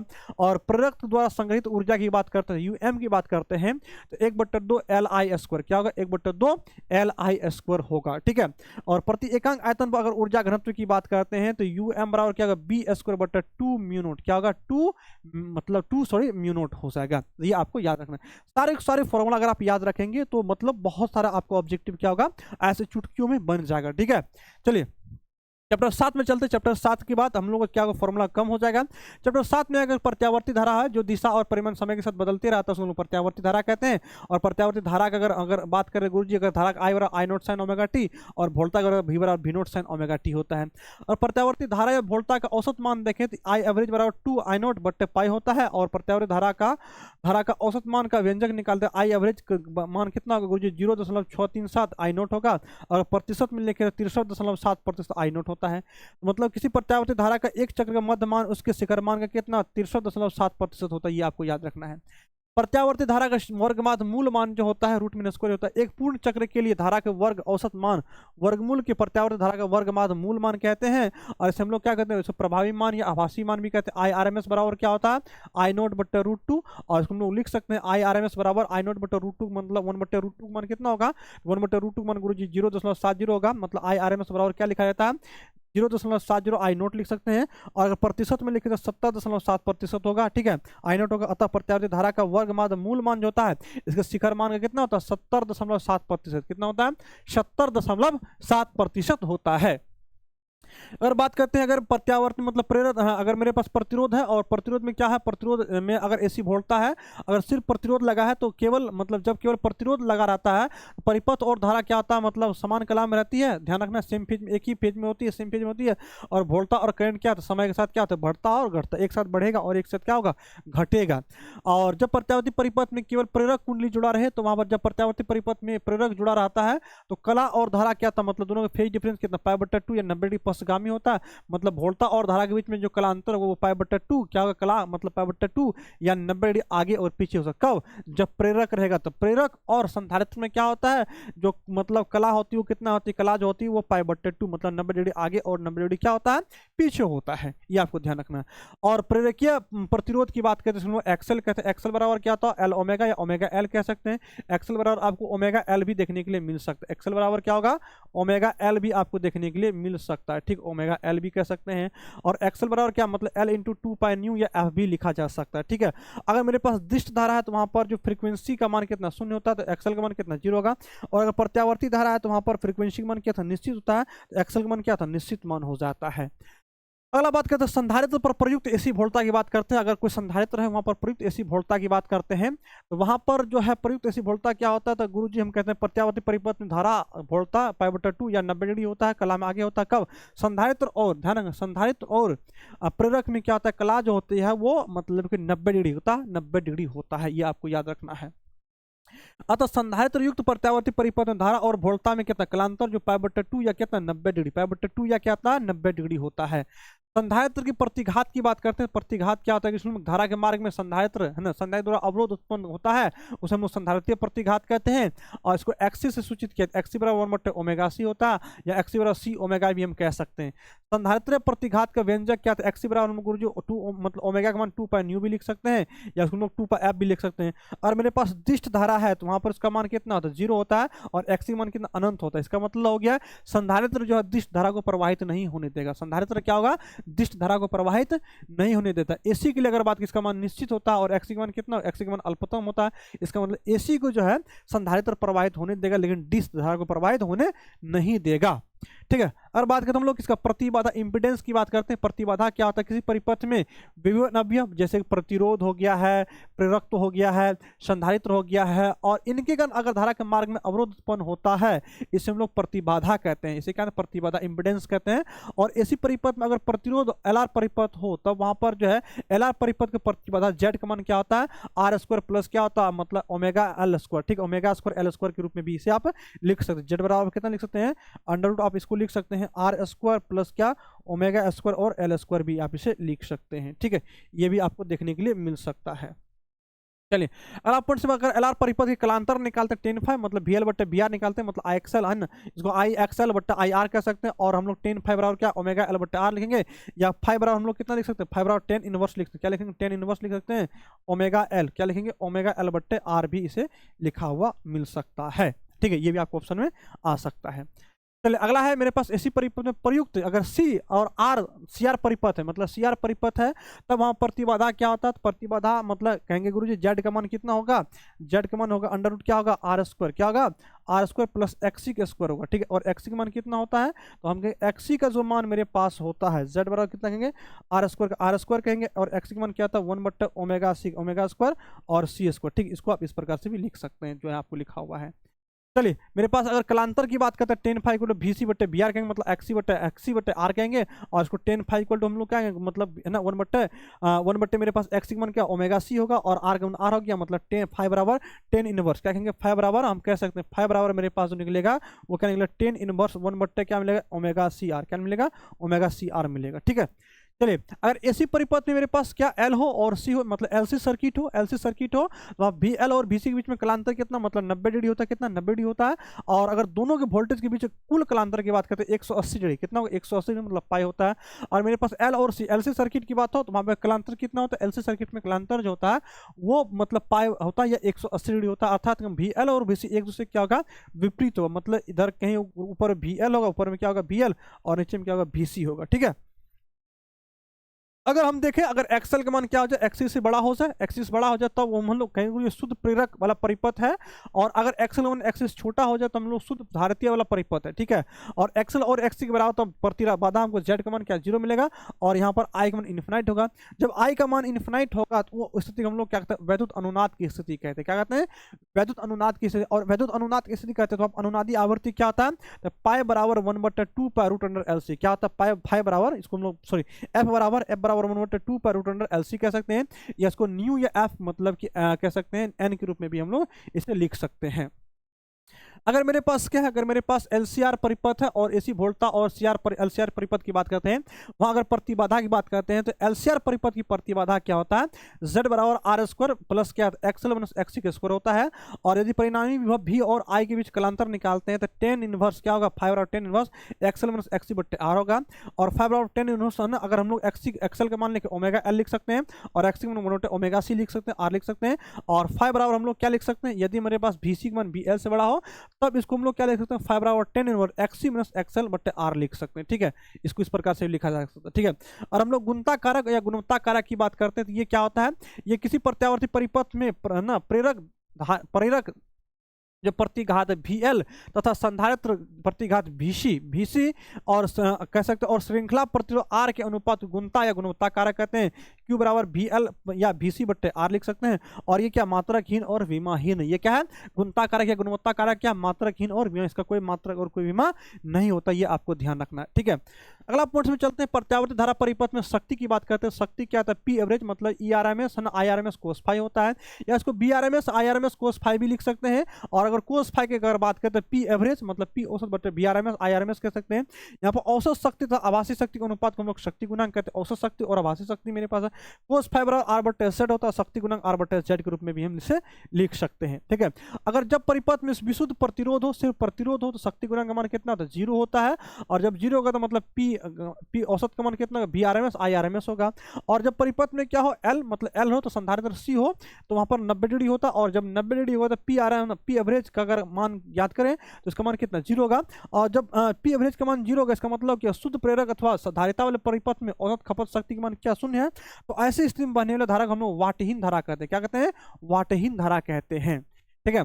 और जब परिपथ में प्रतिरोध R तथा संधारित्र C और दोनों हो, R मतलब RC दोनों हो, तब वहां पर कोस फाई का मान R बटे Z मतलब Z का मान R स्क्वायर प्लस XC का स्क्वायर होगा। और XC का मान 1 बटे ओमेगा C और ओमेगा मतलब कि ओमेगा स्क्वायर और C स्क्वायर लिख सकते हैं। और कोस फाई का मान हम कैसे लिख सकते हैं, तो कोस फाई का मान हम यहाँ Z का मान यहाँ पर डालेंगे, R स्क्वायर प्लस 1 बटे ओमेगा स्क्वायर और C स्क्वायर होगा। और जब परिपथ में L तथा प्रतिरोध R हो मतलब LR हो तो कोस फाई बराबर R बटे Z लिख सकते हैं, RZ।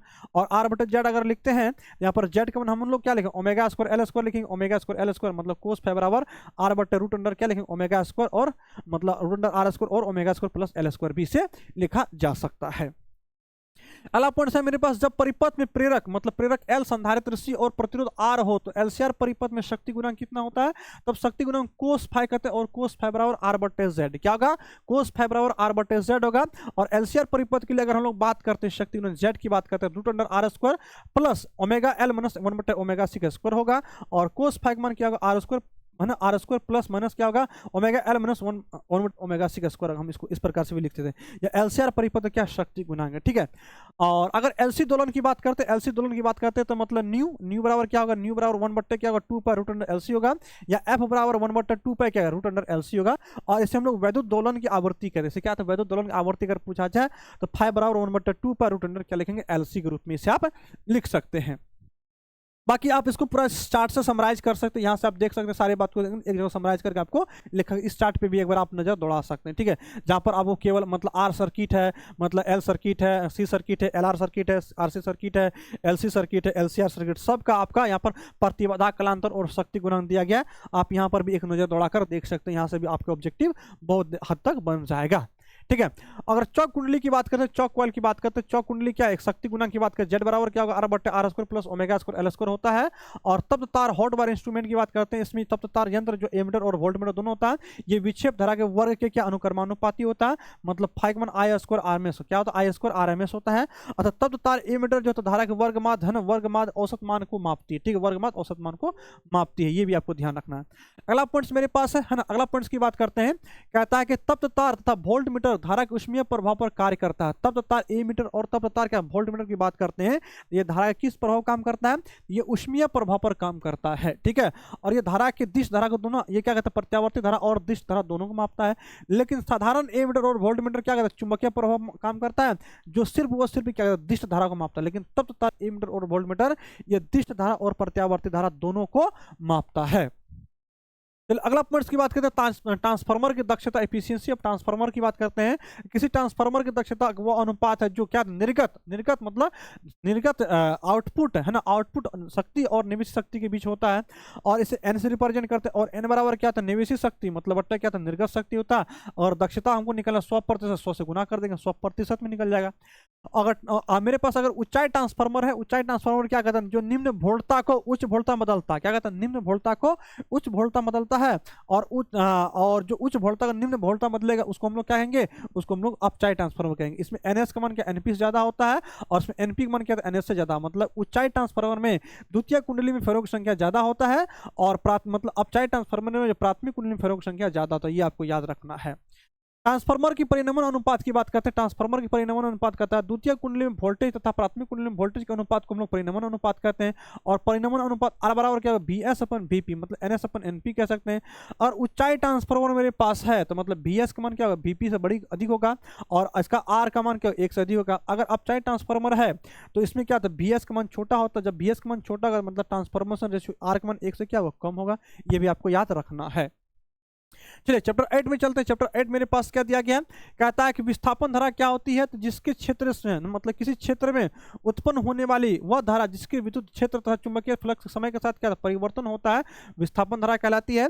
और विस्थापन धारा का समीकरण क्या था, आई डी बराबर epsilon naught D phi E upon D T होता है। क्या था, डी फाई ई अपन क्या होता है, डी टी होता है। ये आपको ध्यान रखना है। अगला मेरे पास है मैक्सवेल के समीकरण की बात करते हैं। मैक्सवेल के समीकरण को देखेंगे तो वहां पर मैक्सवेल ने क्या, विद्युत चुंबकीय तरंगों के मैक्सवेल के समीकरण विद्युत और चुंबकीय क्षेत्र दोनों के लिए मूलभूत नियम होता है। और मैक्सवेल के 4 समीकरण होती है, कितनी, 4 समीकरण है, जिसमें क्या आपको दिया गया विद्युत गाउस का नियम दिया गया है, जो आपको E dot D S equal to क्या होता है, आप इसको लिख सकते हो vector E dot D S, या इसको आप मतलब इसमें लिख सकते हो वेक्टर ई डॉट क्या लिख सकते हैं, इसे आप लिख सकते हैं vector E dot D S vector 5/q/, epsilon naught होगा। वेक्टर बी बराबर क्या होगा, vector B dot vector D S बराबर क्या होता है, अगर चुंबक की बात करते हैं तो यहाँ पर 0, इसका मान कितना 0 हो जाएगा, ठीक है। अगर विद्युत चुंबकीय प्रेरण की बात करते हैं, विद्युत चुंबकीय प्रेरण की अगर इसकी घटना को देखें, विद्युत चुंबकीय प्रेरण में क्या होगा, वेक्टर ई क्या होगा, वेक्टर ई विद्युत चुंबकीय प्रेरण में वेक्टर ई डॉट क्या होगा, D I vector equal to क्या, D phi B upon D T होगा।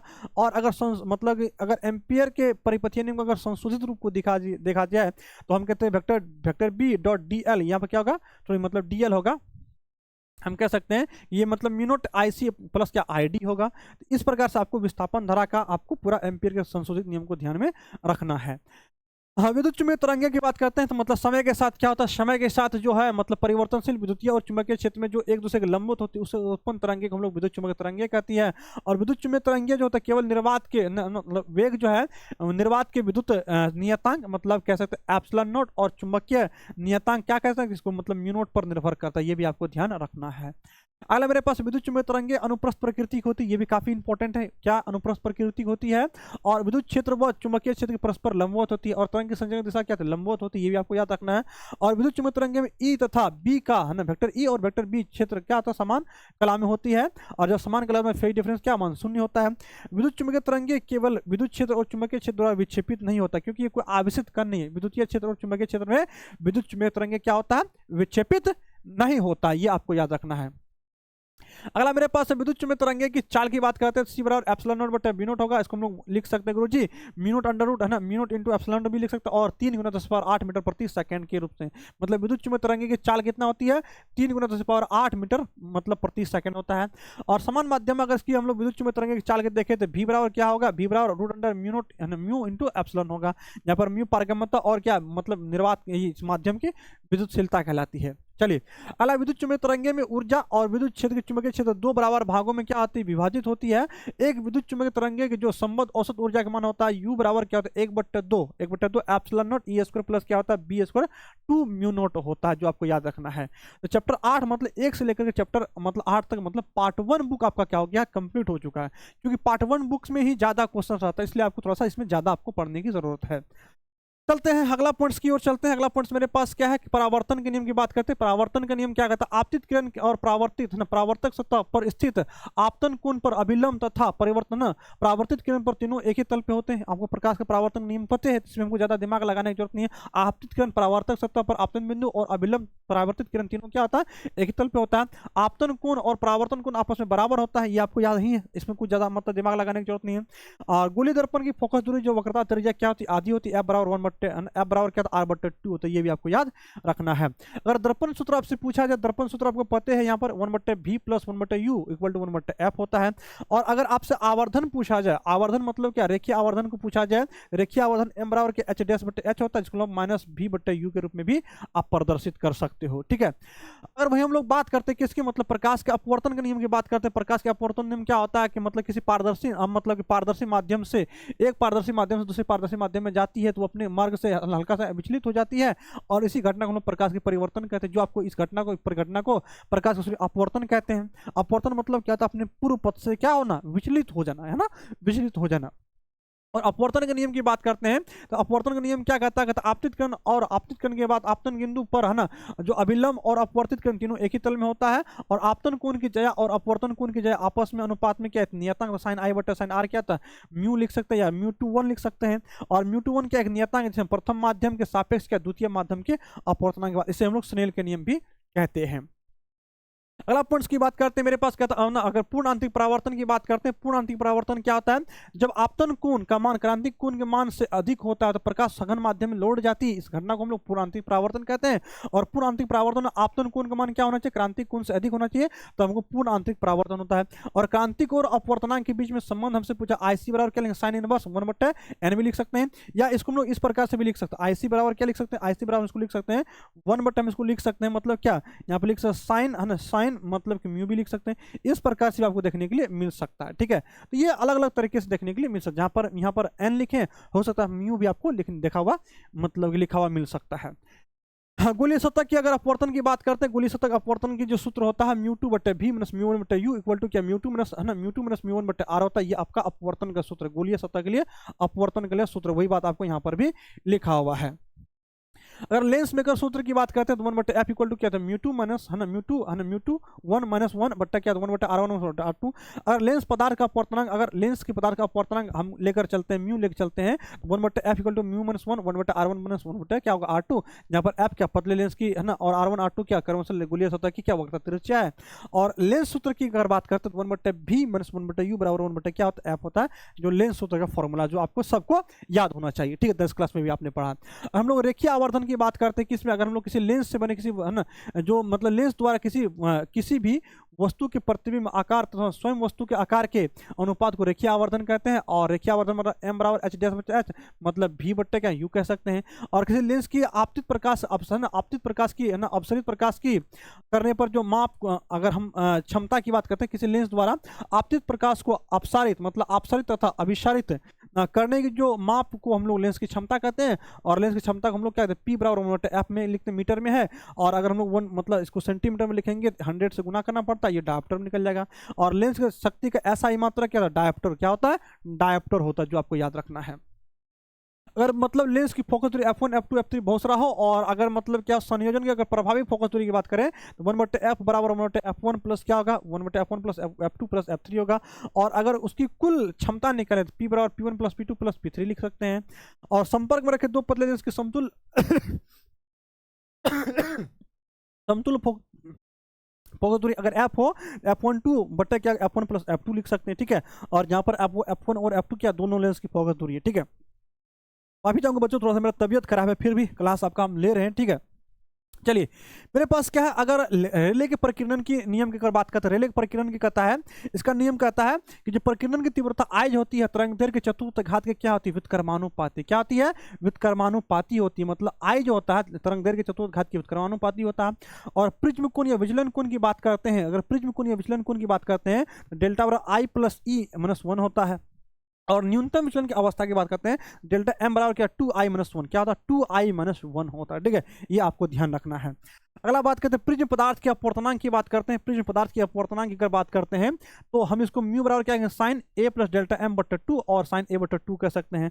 और पतले प्रिज्म के उत्पन्न विचलन कोण की बात करते हैं तो डेल्टा एम बराबर क्या कहेंगे, मतलब ए μ-1 कहेंगे, या डेल्टा एम बराबर μ1 है ना, μ-1 इंटू ए कह सकते हैं। और ये डेल्टा एम क्या न्यूनतम विचलन कोण, ये क्या है न्यूनतम विचलन कोण है, ठीक है। अच्छा, अगर बात करते हैं मेरे पास क्या है, अगर मेरे पास प्रकाश को अपने अवयवी रंगों में विभक्त होने की घटना को हम लोग क्या कहते हैं, विक्षेपण कहते हैं, डिस्पर्सन कहते हैं।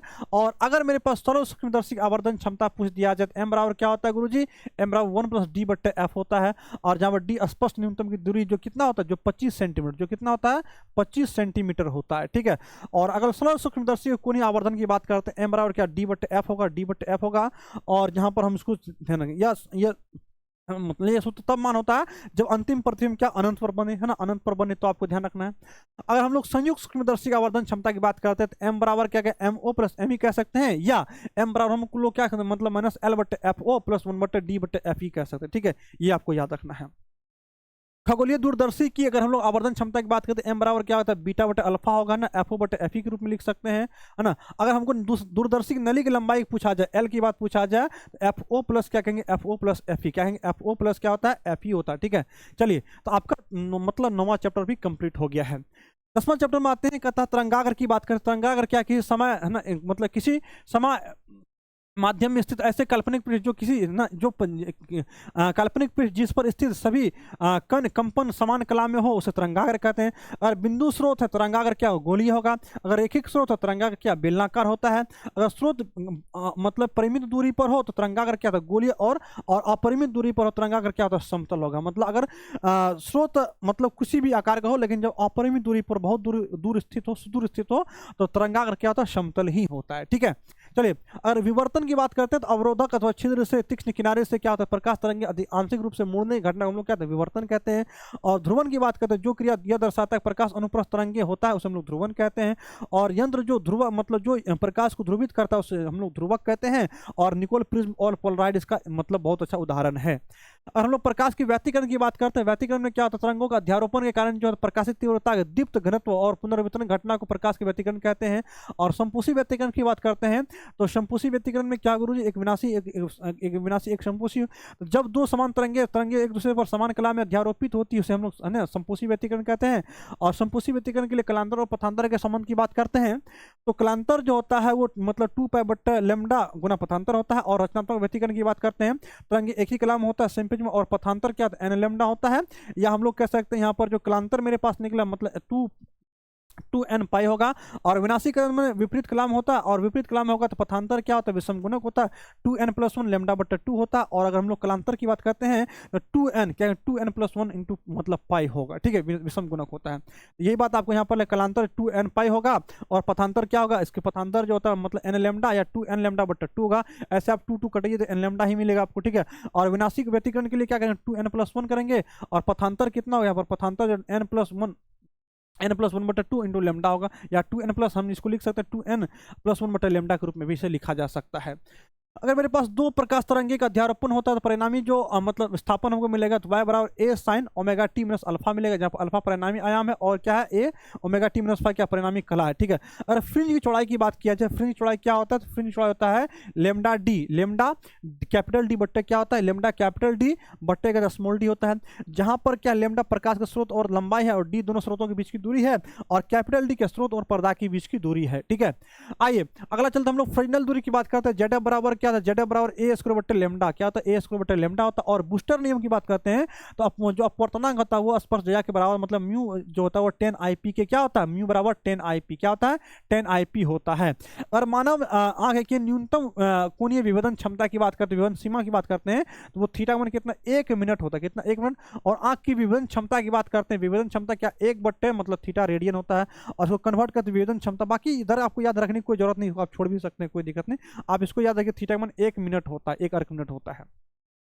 और दूरदर्शी की बात करते हैं, दूरदर्शी विभेदन सीमा क्या होता है गुरुजी, 1.22 लेमडा बटे डी होता है, जहां पर लेमडा के प्रकाश तरंग दैर्ध्य और डी उसका उद्देश्य लेंस का व्यास और दूरदर्शी विभेदन क्षमता है। विभेदन क्षमता जो तो 1 बटे थीटा, उसको आप लिख सकते हैं। दूरदर्शी का जो विभेदन क्षमता होता है डी बट्टे 1.22 लेमडा, क्या कहेंगे डी बट्टे 1.22 लेमडा मतलब लिख सकते हैं। और अगर सूक्ष्मदर्शी की बात करते हैं, इसकी विभेदन सीमा की बात करते हैं, थीटा बराबर क्या होगा 1.22 लेमडा बट्टे 2 अल्फा होगा, या इसको कह सकते हैं 1.22 लेमडा बटे 2 साइन अल्फा भी कह सकते हैं। और सूक्ष्मदर्शी की विभेदन सीमा की बात करते हैं तो विभेदन क्षमता क्या था 1 बटे थीटा 2 अल्फा बटे 1.22 लेमडा होगा 2 साइन अल्फा, इसको लिख सकते हैं। ठीक है, तो बाकी इसको आप देखें, बाकी ऊपर वाला में इसको आप लोग जरूर याद कर लीजिएगा, इसको आप जरूर याद कर लीजिएगा, और इसको आप लोग जरूर याद करिए, दोनों काफी इंपॉर्टेंट, इसको अभी आप लोग जरूर याद कीजिएगा। ये जिसको गोल कर दिया है ये काफी इंपॉर्टेंट हो जाता है ऑब्जेक्टिव के लिए। चलिए, तो ये चैप्टर आपका 11 स्टार्ट होता है। चैप्टर 11 में आप बहुत छोटा छोटा सा इधर कम है आपको, कहते हैं कार्यफलन की बात करते हैं, कार्यफलन क्या होता है एच न्यू होता है ना, कार्यफलन का फॉर्मूला क्या एच न्यू होता है। और फोटोन की ऊर्जा की बात करते हैं एच न्यू होता है। और एच को हम लोग क्या लेंगे, मतलब एच को हम लोग सी न्यू के ना, न्यू को हम लोग क्या लिख सकते हैं, न्यू को हम लोग सी बटे लेमडा के रूप में भी लिख सकते हैं, क्या लिख सकते हैं सी बटे लेमडा के रूप में भी लिख सकते हैं, मतलब एच सी वन लेमडा भी लिख सकते हैं। जहाँ पर एच क्या प्लांक नियतांक है, और प्लांक नियतांक का मान कितना होता है 6.625 जूल सेकेंड होता है। और न्यू फोटोन की आवृत्ति ये आपको याद रखना है। और फोटोन के संवेग की बात किया जाए पी बराबर एच बटे लेमडा कह सकते हैं, और एच का प्लांक नियतांक और लेमडा क्या है तरंग की लंबाई है। और आइंस्टीन की प्रकाश विद्युत समीकरण की बात करते हैं तो हम लोग गुरु जिसको कहते हैं विद्युत के मतलब कि जो गतिज ऊर्जा होती है के मैक्स होती है वो हाफ एमबी स्क्वायर जो मैक्सिमम होता है, इसको के रूप में भी लिख सकते हैं, के ई भी लिख सकते हैं। ये क्या H new minus new naught h new note लिख सकते हैं, या एच न्यू कॉमन ले सकते हैं, या जहां पर 1/2 एमबी स्क्वायर क्या उत्सर्जित इलेक्ट्रॉन की अधिकतम गतिज ऊर्जा है, जहां पर हम लोग वी मैक्स के रूप में कह सकते हैं। और अगर हम लोग बात करते हैं कहां पर, अगर डी ब्रोगली तरंग दैर्ध्य की लंबाई की बात करते हैं, डी ब्रोगली तरंग दैर्ध्य की लंबाई कितना होता है लेमडा बराबर एच बटे एम बी, क्या होता है लेमडा बराबर एच बटे एम बी होता है, जो आपको काफी इंपॉर्टेंट है। अगर हम लोग गतिमान आवेशित कण की गतिज ऊर्जा की बात करते हैं तो गतिज ऊर्जा क्या होता है गुरुजी लेमडा बटा रूट अंडर क्या होता है एम ई है ना, एम ई, या इसको हम लोग क्या ई सिर्फ लिख सकते हैं एम ई गतिज ऊर्जा लिख सकते हैं, यहाँ पर ई क्या है ई जो है वहाँ पर ऊर्जा है। ठीक है, और अगर क्यू अगर क्यू कण पर आवेश हो और भी उस पर आरोपित विभवांतर हो लेमडा बराबर क्या लिख सकते हैं एच बट्टे रूट अंडर एम है ना, क्यू भी लिख सकते हैं। और अगर इलेक्ट्रॉन की अगर लिखें तो इसका मान कितना होता है 12.26 बट्टे भी इंटू एंगस्ट्रॉम में इसको लिख सकते हैं। ठीक है, ये लैम्ब्डा तरंग दैर्ध्य निकल गया। चलिए चैप्टर 12 चलते हैं। चैप्टर 12 में क्या आता है परमाणु का अधिकतम द्रव्यमान तथा समस्त धनावेश एक अत्यंत सूक्ष्म, एक क्या आता अत्यंत सूक्ष्म भाग में संचित रहता है जिसे नाभिक कहते हैं। और रदरफोर्ड ने क्या किया था इसकी जानकारी दिया था। ठीक है, रदरफोर्ड ने इसकी जानकारी दिया था। कहता है कि ऋणात्मक आवेश जो होता है नाभिक के चारों ओर मतलब इसके चारों ओर क्या एक वृत्तीय कक्षा में चक्कर काटता है। और उत्सर्जित विकिरण की जो आवृत्ति होती है ई मतलब एच न्यू क्या होता है मतलब ई आई माइनस ई एफ होता है। ई आई तथा ई एफ क्या है क्रमशः एन आई मतलब एन एफ क्या है, एन आई और एन एफ का ना प्रधान क्वांटम संख्या की कक्षाओं की क्या ऊर्जा है, और एन आई का मान एन एफ से ज्यादा होता है। और हाइड्रोजन परमाणु की अगर नाभिक इलेक्ट्रॉन की अगर वृत्ताकार कक्षा की बात किया जाए आर का मान कितना होता है हम कह सकते गुरुजी 4 पाई कटा भी सकते हैं हम लोग लिख सकते 4 पाई एप्सिलॉन इनटू क्या एन स्क्वायर एच स्क्वायर मतलब 4 pi square M Z square. इसको आप याद नहीं रखिए कोई दिक्कत नहीं है, फॉर्मूला आपसे पूछेगा भी नहीं, बहुत टफ फॉर्मूला हो गया, इधर जाने की जरूरत नहीं है। ठीक है, तो बोर की त्रिज्या अगर बोर त्रिज्या की बात करते हैं यहाँ पर बोर त्रिज्या एनोड की मान अगर बात करते हैं 0.53 एंगस्ट्रॉम कितना होता है 0.53 एंगस्ट्रॉम होता है। और इलेक्ट्रॉन का वेग की अगर बात करते हैं इलेक्ट्रॉन का वेग गुरुजी क्या होगा अगर इसको हम लोग सॉल्व करेंगे तो हम लोग 1/137 है और c बटे n भी लिख सकते हैं। 1 जहाँ पर इसको 1/137 है इसको हम लोग क्या कहते हैं ये एक कॉन्स्टेंट है और इसको क्या कहते हैं सूक्ष्म संरचना नियतांक, क्या कहते हैं सूक्ष्म संरचना नियतांक भी कहते हैं। ठीक है, बस इतना ही आपको इसमें याद रखना है। अगला फोटोन इलेक्ट्रॉन की ऊर्जा की बात करते हैं। इलेक्ट्रॉन की ऊर्जा जो ई एन का मान होता है वो 1/2 मतलब 1/4 pi epsilon E square whole square और 2 पाई स्क्वायर जेड एम, इसको भी आप मत याद रखिए, इसको ज्यादा छोड़ दीजिए। और हाइड्रोजन की अगर परमाणु रेडबर्ग नियतांक की बात करते हैं रेडबर्ग नियतांक का सूत्र आपको याद रख सकते हैं। ठीक है, ना भी याद रखें कोई दिक्कत ये भी नहीं पूछेगा, ये सब ऑलरेडी ज्यादा टफ हो गया, इसको छोड़ दीजिए। अच्छा, ये आप याद रखो बोर के मॉडल के अनुसार जो है हाइड्रोजन परमाणु के निर्गत जो तरंग दैर्ध्य होता है वो 1 लेमडा बराबर क्या था आर एच 1 एन एफ का स्क्वायर मतलब एन एफ का स्क्वायर माइनस क्या 1 एन आई का स्क्वायर लिख सकते हैं। ठीक है, इसको आप याद रख सकते हैं।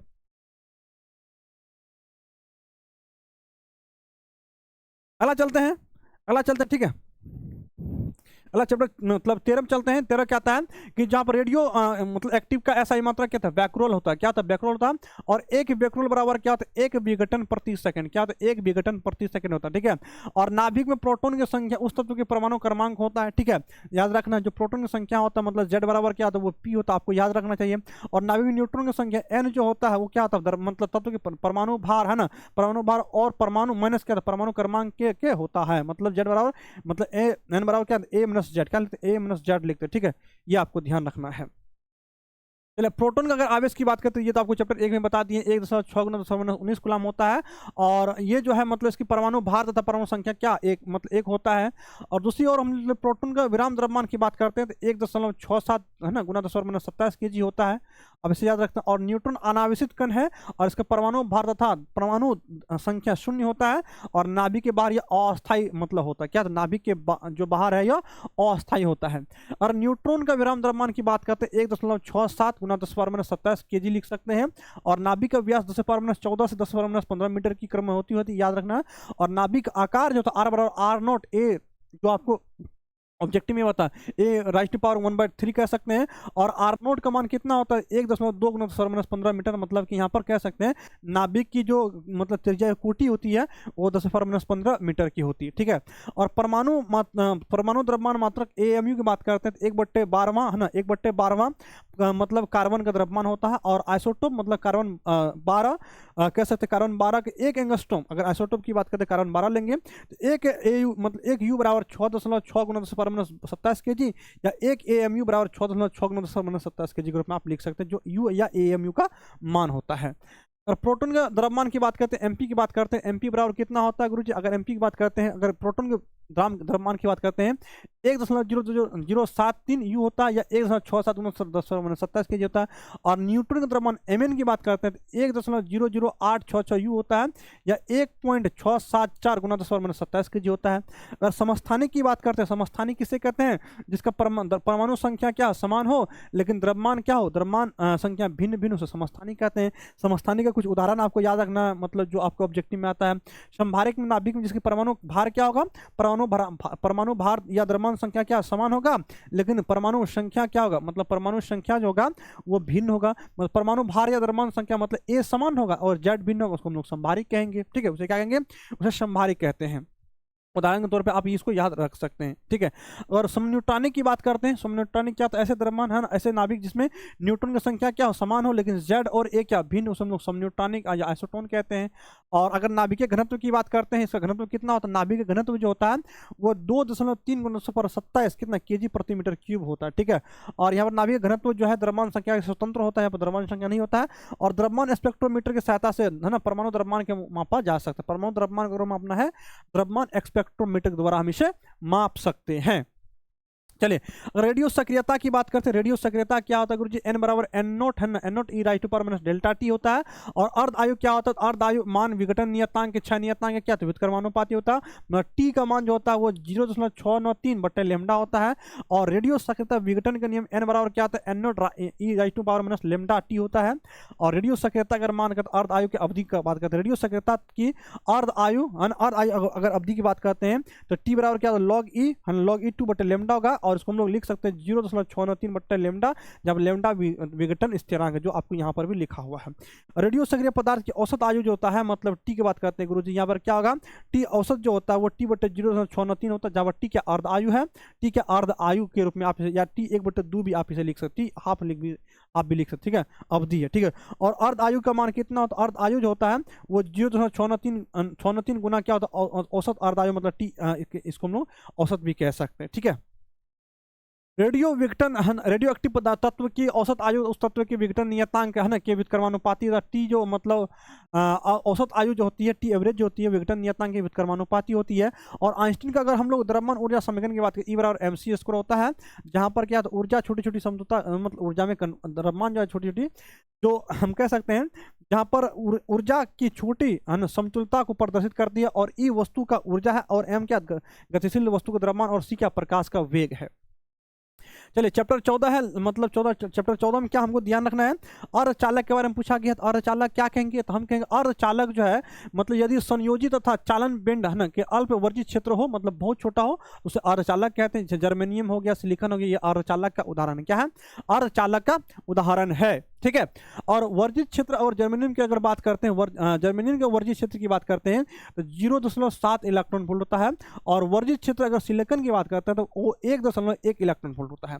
परम तापक्रम मतलब 0 पर जो है अर्धचालक कुचालक के जैसे व्यवहार करता है, ये भी आपको याद रखने की जरूरत है। ठीक है, बहुसंख्यक आवेश वाहक जो होता है, बहुसंख्यक आवेश वाहक एन टाइप में इलेक्ट्रॉन होता है और पी टाइप में क्या होता है, होल होता है। ये आपको याद रखना है।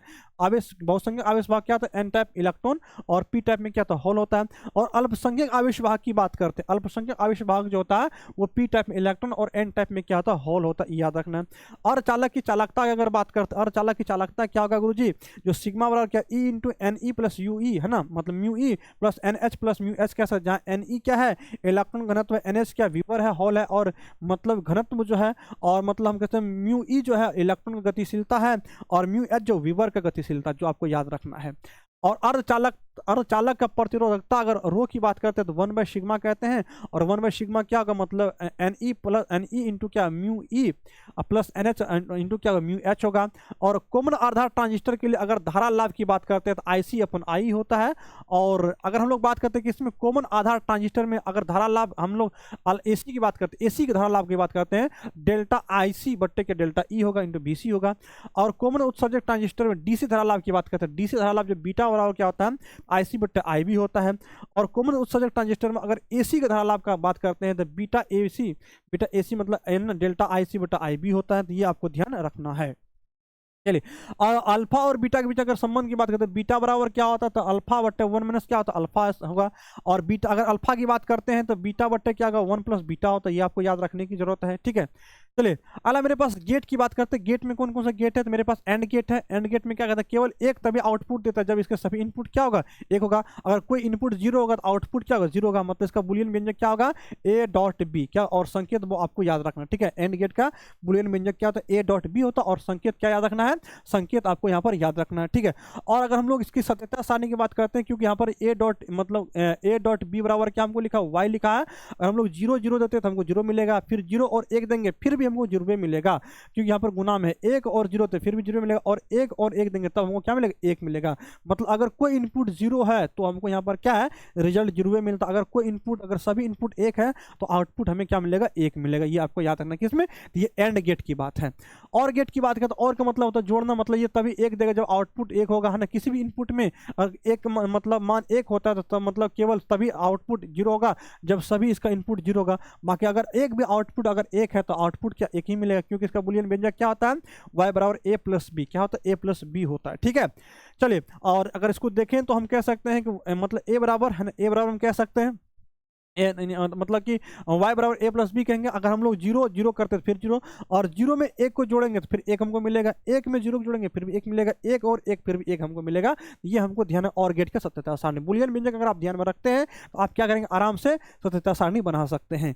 मेरे पास नॉट गेट है, तो नॉट गेट कौन सा गेट होगा, तो हम कहेंगे नॉट गेट एक डिजिटल लॉजिक गेट है जिसके सभी ना, जिसके किसी भी इनपुट का उल्टा होता, मतलब उलट देता। ये क्या था, उलट देता। ठीक है, यदि इनपुट 1 देंगे तो आउटपुट 0 होगा, यदि आउटपुट 0 देंगे तो इनपुट 1 देगा, और इसको इन्वर्ट गेट भी कहा जाता है। इसका बुलियन में क्या होता है, तो y बराबर x पावर बार, ठीक है, x बार भी इसको हम कह सकते हैं। ठीक है, ये उलट देता। अगर सत्यता सारणी की बात करते हैं तो आप अगर 1 देंगे तो ये 0 होगा, और 0 देंगे तो 1 मिलेगा, और इसका संकेत आपको ध्यान रखना। ठीक है, चलिए हम लोग चलते हैं नैंड गेट की ओर चलते हैं। नैंड गेट क्या होता है, तो मतलब कहता है नैंड गेट जो है ये क्या कहता है, अगर 0 मतलब लो आउटपुट देता है तो इसके सभी इनपुट क्या होता है, 1 हो जाएगा, और सभी मामले में हाई ही होता है। ठीक है, मतलब अगर बुलियन व्यंजक की बात करते हैं A.B बार होगा, मतलब इसे ब्याहल गेट को हम लोग कहते हैं ना, ब्याह किया हुआ गेट है, इसके ऊपर मोर लगा हुआ है, यहाँ पर देखिए झुमका लगा हुआ है। ठीक है, यही अंतर होता है इस गेट में, इस गेट में ना। इस गेट में देखिए ये गेट जो मेरे पास है एंड गेट जो है, एंड गेट में क्या, एंड गेट में ये A.B है, लेकिन यहाँ पर ब्याहल नहीं, तो मतलब झुमका नहीं है, लेकिन इसमें क्या, ये ब्याहल गेट है, इसको हम लोग झुमका कहते हैं। ठीक है, ये हमको ध्यान रखना है। और सत्यता सारणी अगर 0 0 रहेगा तो 1 हो जाएगा, और 1 और 0 रहेगा तो फिर 1 मिलेगा, मतलब 0 मिलेगा, और लेकिन उसको उलट करके ये क्या कर 1 कर देगा। 0 और 1 है, 0 मिलेगा, फिर उलट कर उसको 1 कर देगा, और 1 और करेगा 0 होगा, और 0 उलट करेंगे तो फिर हमको मतलब 1 और 1 हमको क्या मिलेगा, 1 मिलेगा, और उलट देंगे तो हमको यहाँ पर 0 मिल जाएगा। ठीक है, ये आपको ध्यान है। और गेट की बात करते हैं, और गेट क्या होता होता है, सॉरी नॉर गेट है, ये हाई आउटपुट देता है, इसके सभी इनपुट क्या होता है, लो होता है। या जैसे किसी भी इनपुट का मान अगर 1 है तो मतलब आउटपुट लो होगा। इसका बुलियन व्यंजक y बराबर a प्लस बी, क्या होगा, a प्लस बी होगा, ठीक है। और इसका ये चित्र भी आपको याद, मतलब है और गेट की तरह, लेकिन यहाँ पर ब्याह किया हो, मतलब ये झुमका लगा हो, ब्याह किया हो, ठीक है। 0 और 0 रहेगा तो हमको 1 मिल जाता है, ठीक है। और 1 और 0 रहेगा तो फिर 0, मतलब कोई भी अगर 0 मतलब कि अगर हमको 0 और 1 है तो हमको क्या मिलना चाहिए, हमको मिलना चाहिए 1, लेकिन उलट के क्या करता है, 0 कर देता है। या 1 और 1 है तो हमको 1 में उसको उलट करके 0 कर देता है। ये और गेट का कहानी था। तो चैप्टर आपका क्या हो गया, 14 भी कंप्लीट हो गया, ठीक है। और लास्ट आपका क्या है, चैप्टर 15, ठीक है। चैप्टर 15 है तो कहता है संचार व्यवस्था में यह एक ऐसी विधि है जिसमें संसूचन की एक स्थान से दूसरे स्थान तक क्या करते हैं, संचरित करते हैं, संचार व्यवस्था करते हैं। संचार व्यवस्था में अगर एच की बात करते हैं, डी स्क्वायर बटा क्या था, 2r होता है, और डी बराबर मानकर √2HR, ये काफी इंपॉर्टेंट फॉर्मूला हो जाता है, ठीक है। और यहाँ पर अगर फ्रीक्वेंसी की बात करते हैं, फ्रीक्वेंसी क्या होता है, 1/2 पर रूट अंडर क्या होता है, LC होता है, ठीक है। और संचार व्यवस्था के अगर अवयव की बात करते हैं, इसमें संचार व्यवस्था 3 अवयव होते हैं, प्रेषित होता है, संचार चैनल, और क्या होता है, अभिग्राही होता है। तो प्यारे बच्चों आपका ये क्या होता है, टोटल एक चैप्टर से लेकर के 15 चैप्टर तक हमने अपने जितना भी इंपॉर्टेंट फॉर्मूला था उसको एक क्लास में खत्म करने का प्रयास किया। थोड़ा सा मैं फास्ट चला हूँ, मैं मानता हूँ, क्योंकि आपका एग्जाम नजदीक आ चुका है। बस आपको करना कुछ नहीं, इसको बढ़िया से 2x की स्पीड में देख लेना है, और पूरा रिवीजन आपका हो जाएगा, थ्योरी भी रिवीजन हो जाएगा, कंसेप्ट भी रिवीजन होगा। तो मैंने प्यारे बच्चों, मेरा तबीयत भी खराब है, फिर भी मैंने बहुत अथक प्रयास किया कि आपको ये कंटेंट प्रोवाइड कर दूं, ताकि आपकी तैयारी और अच्छा हो जाए, आपके एग्जाम और अच्छा हो जाए। अब कहीं से भी फॉर्मूला, SI मात्र, विमीय सूत्र और मतलब मात्रक मान, इससे अगर क्वेश्चन सदिश अदिश से क्वेश्चन आता है तो आपका सारे क्वेश्चन बन जाएगा, ठीक है। तो बस आपको मेहनत कीजिए, रिवीजन कीजिए, क्लास को लाइक कीजिए, अपने दोस्तों के साथ शेयर कीजिए, और ज़रूर बताइएगा मेरा ये अथक प्रयास कैसा रहा। मेरा तबीयत खराब है, फिर भी मैंने आपके लिए इतना मेहनत किया, इतना मतलब जोखिम उठाया, और मुझे विश्वास है कि आप लोग ज़रूर अपने दोस्तों के साथ क्लास को शेयर करेंगे, अपने कमेंट में अपनी क्रिया प्रतिक्रिया जरूर लिखेंगे, और ज़रूर क्लास को लाइक करिएगा। मिलते हैं अगले क्लास में, तब तक के लिए जय हिंद, बाय बाय।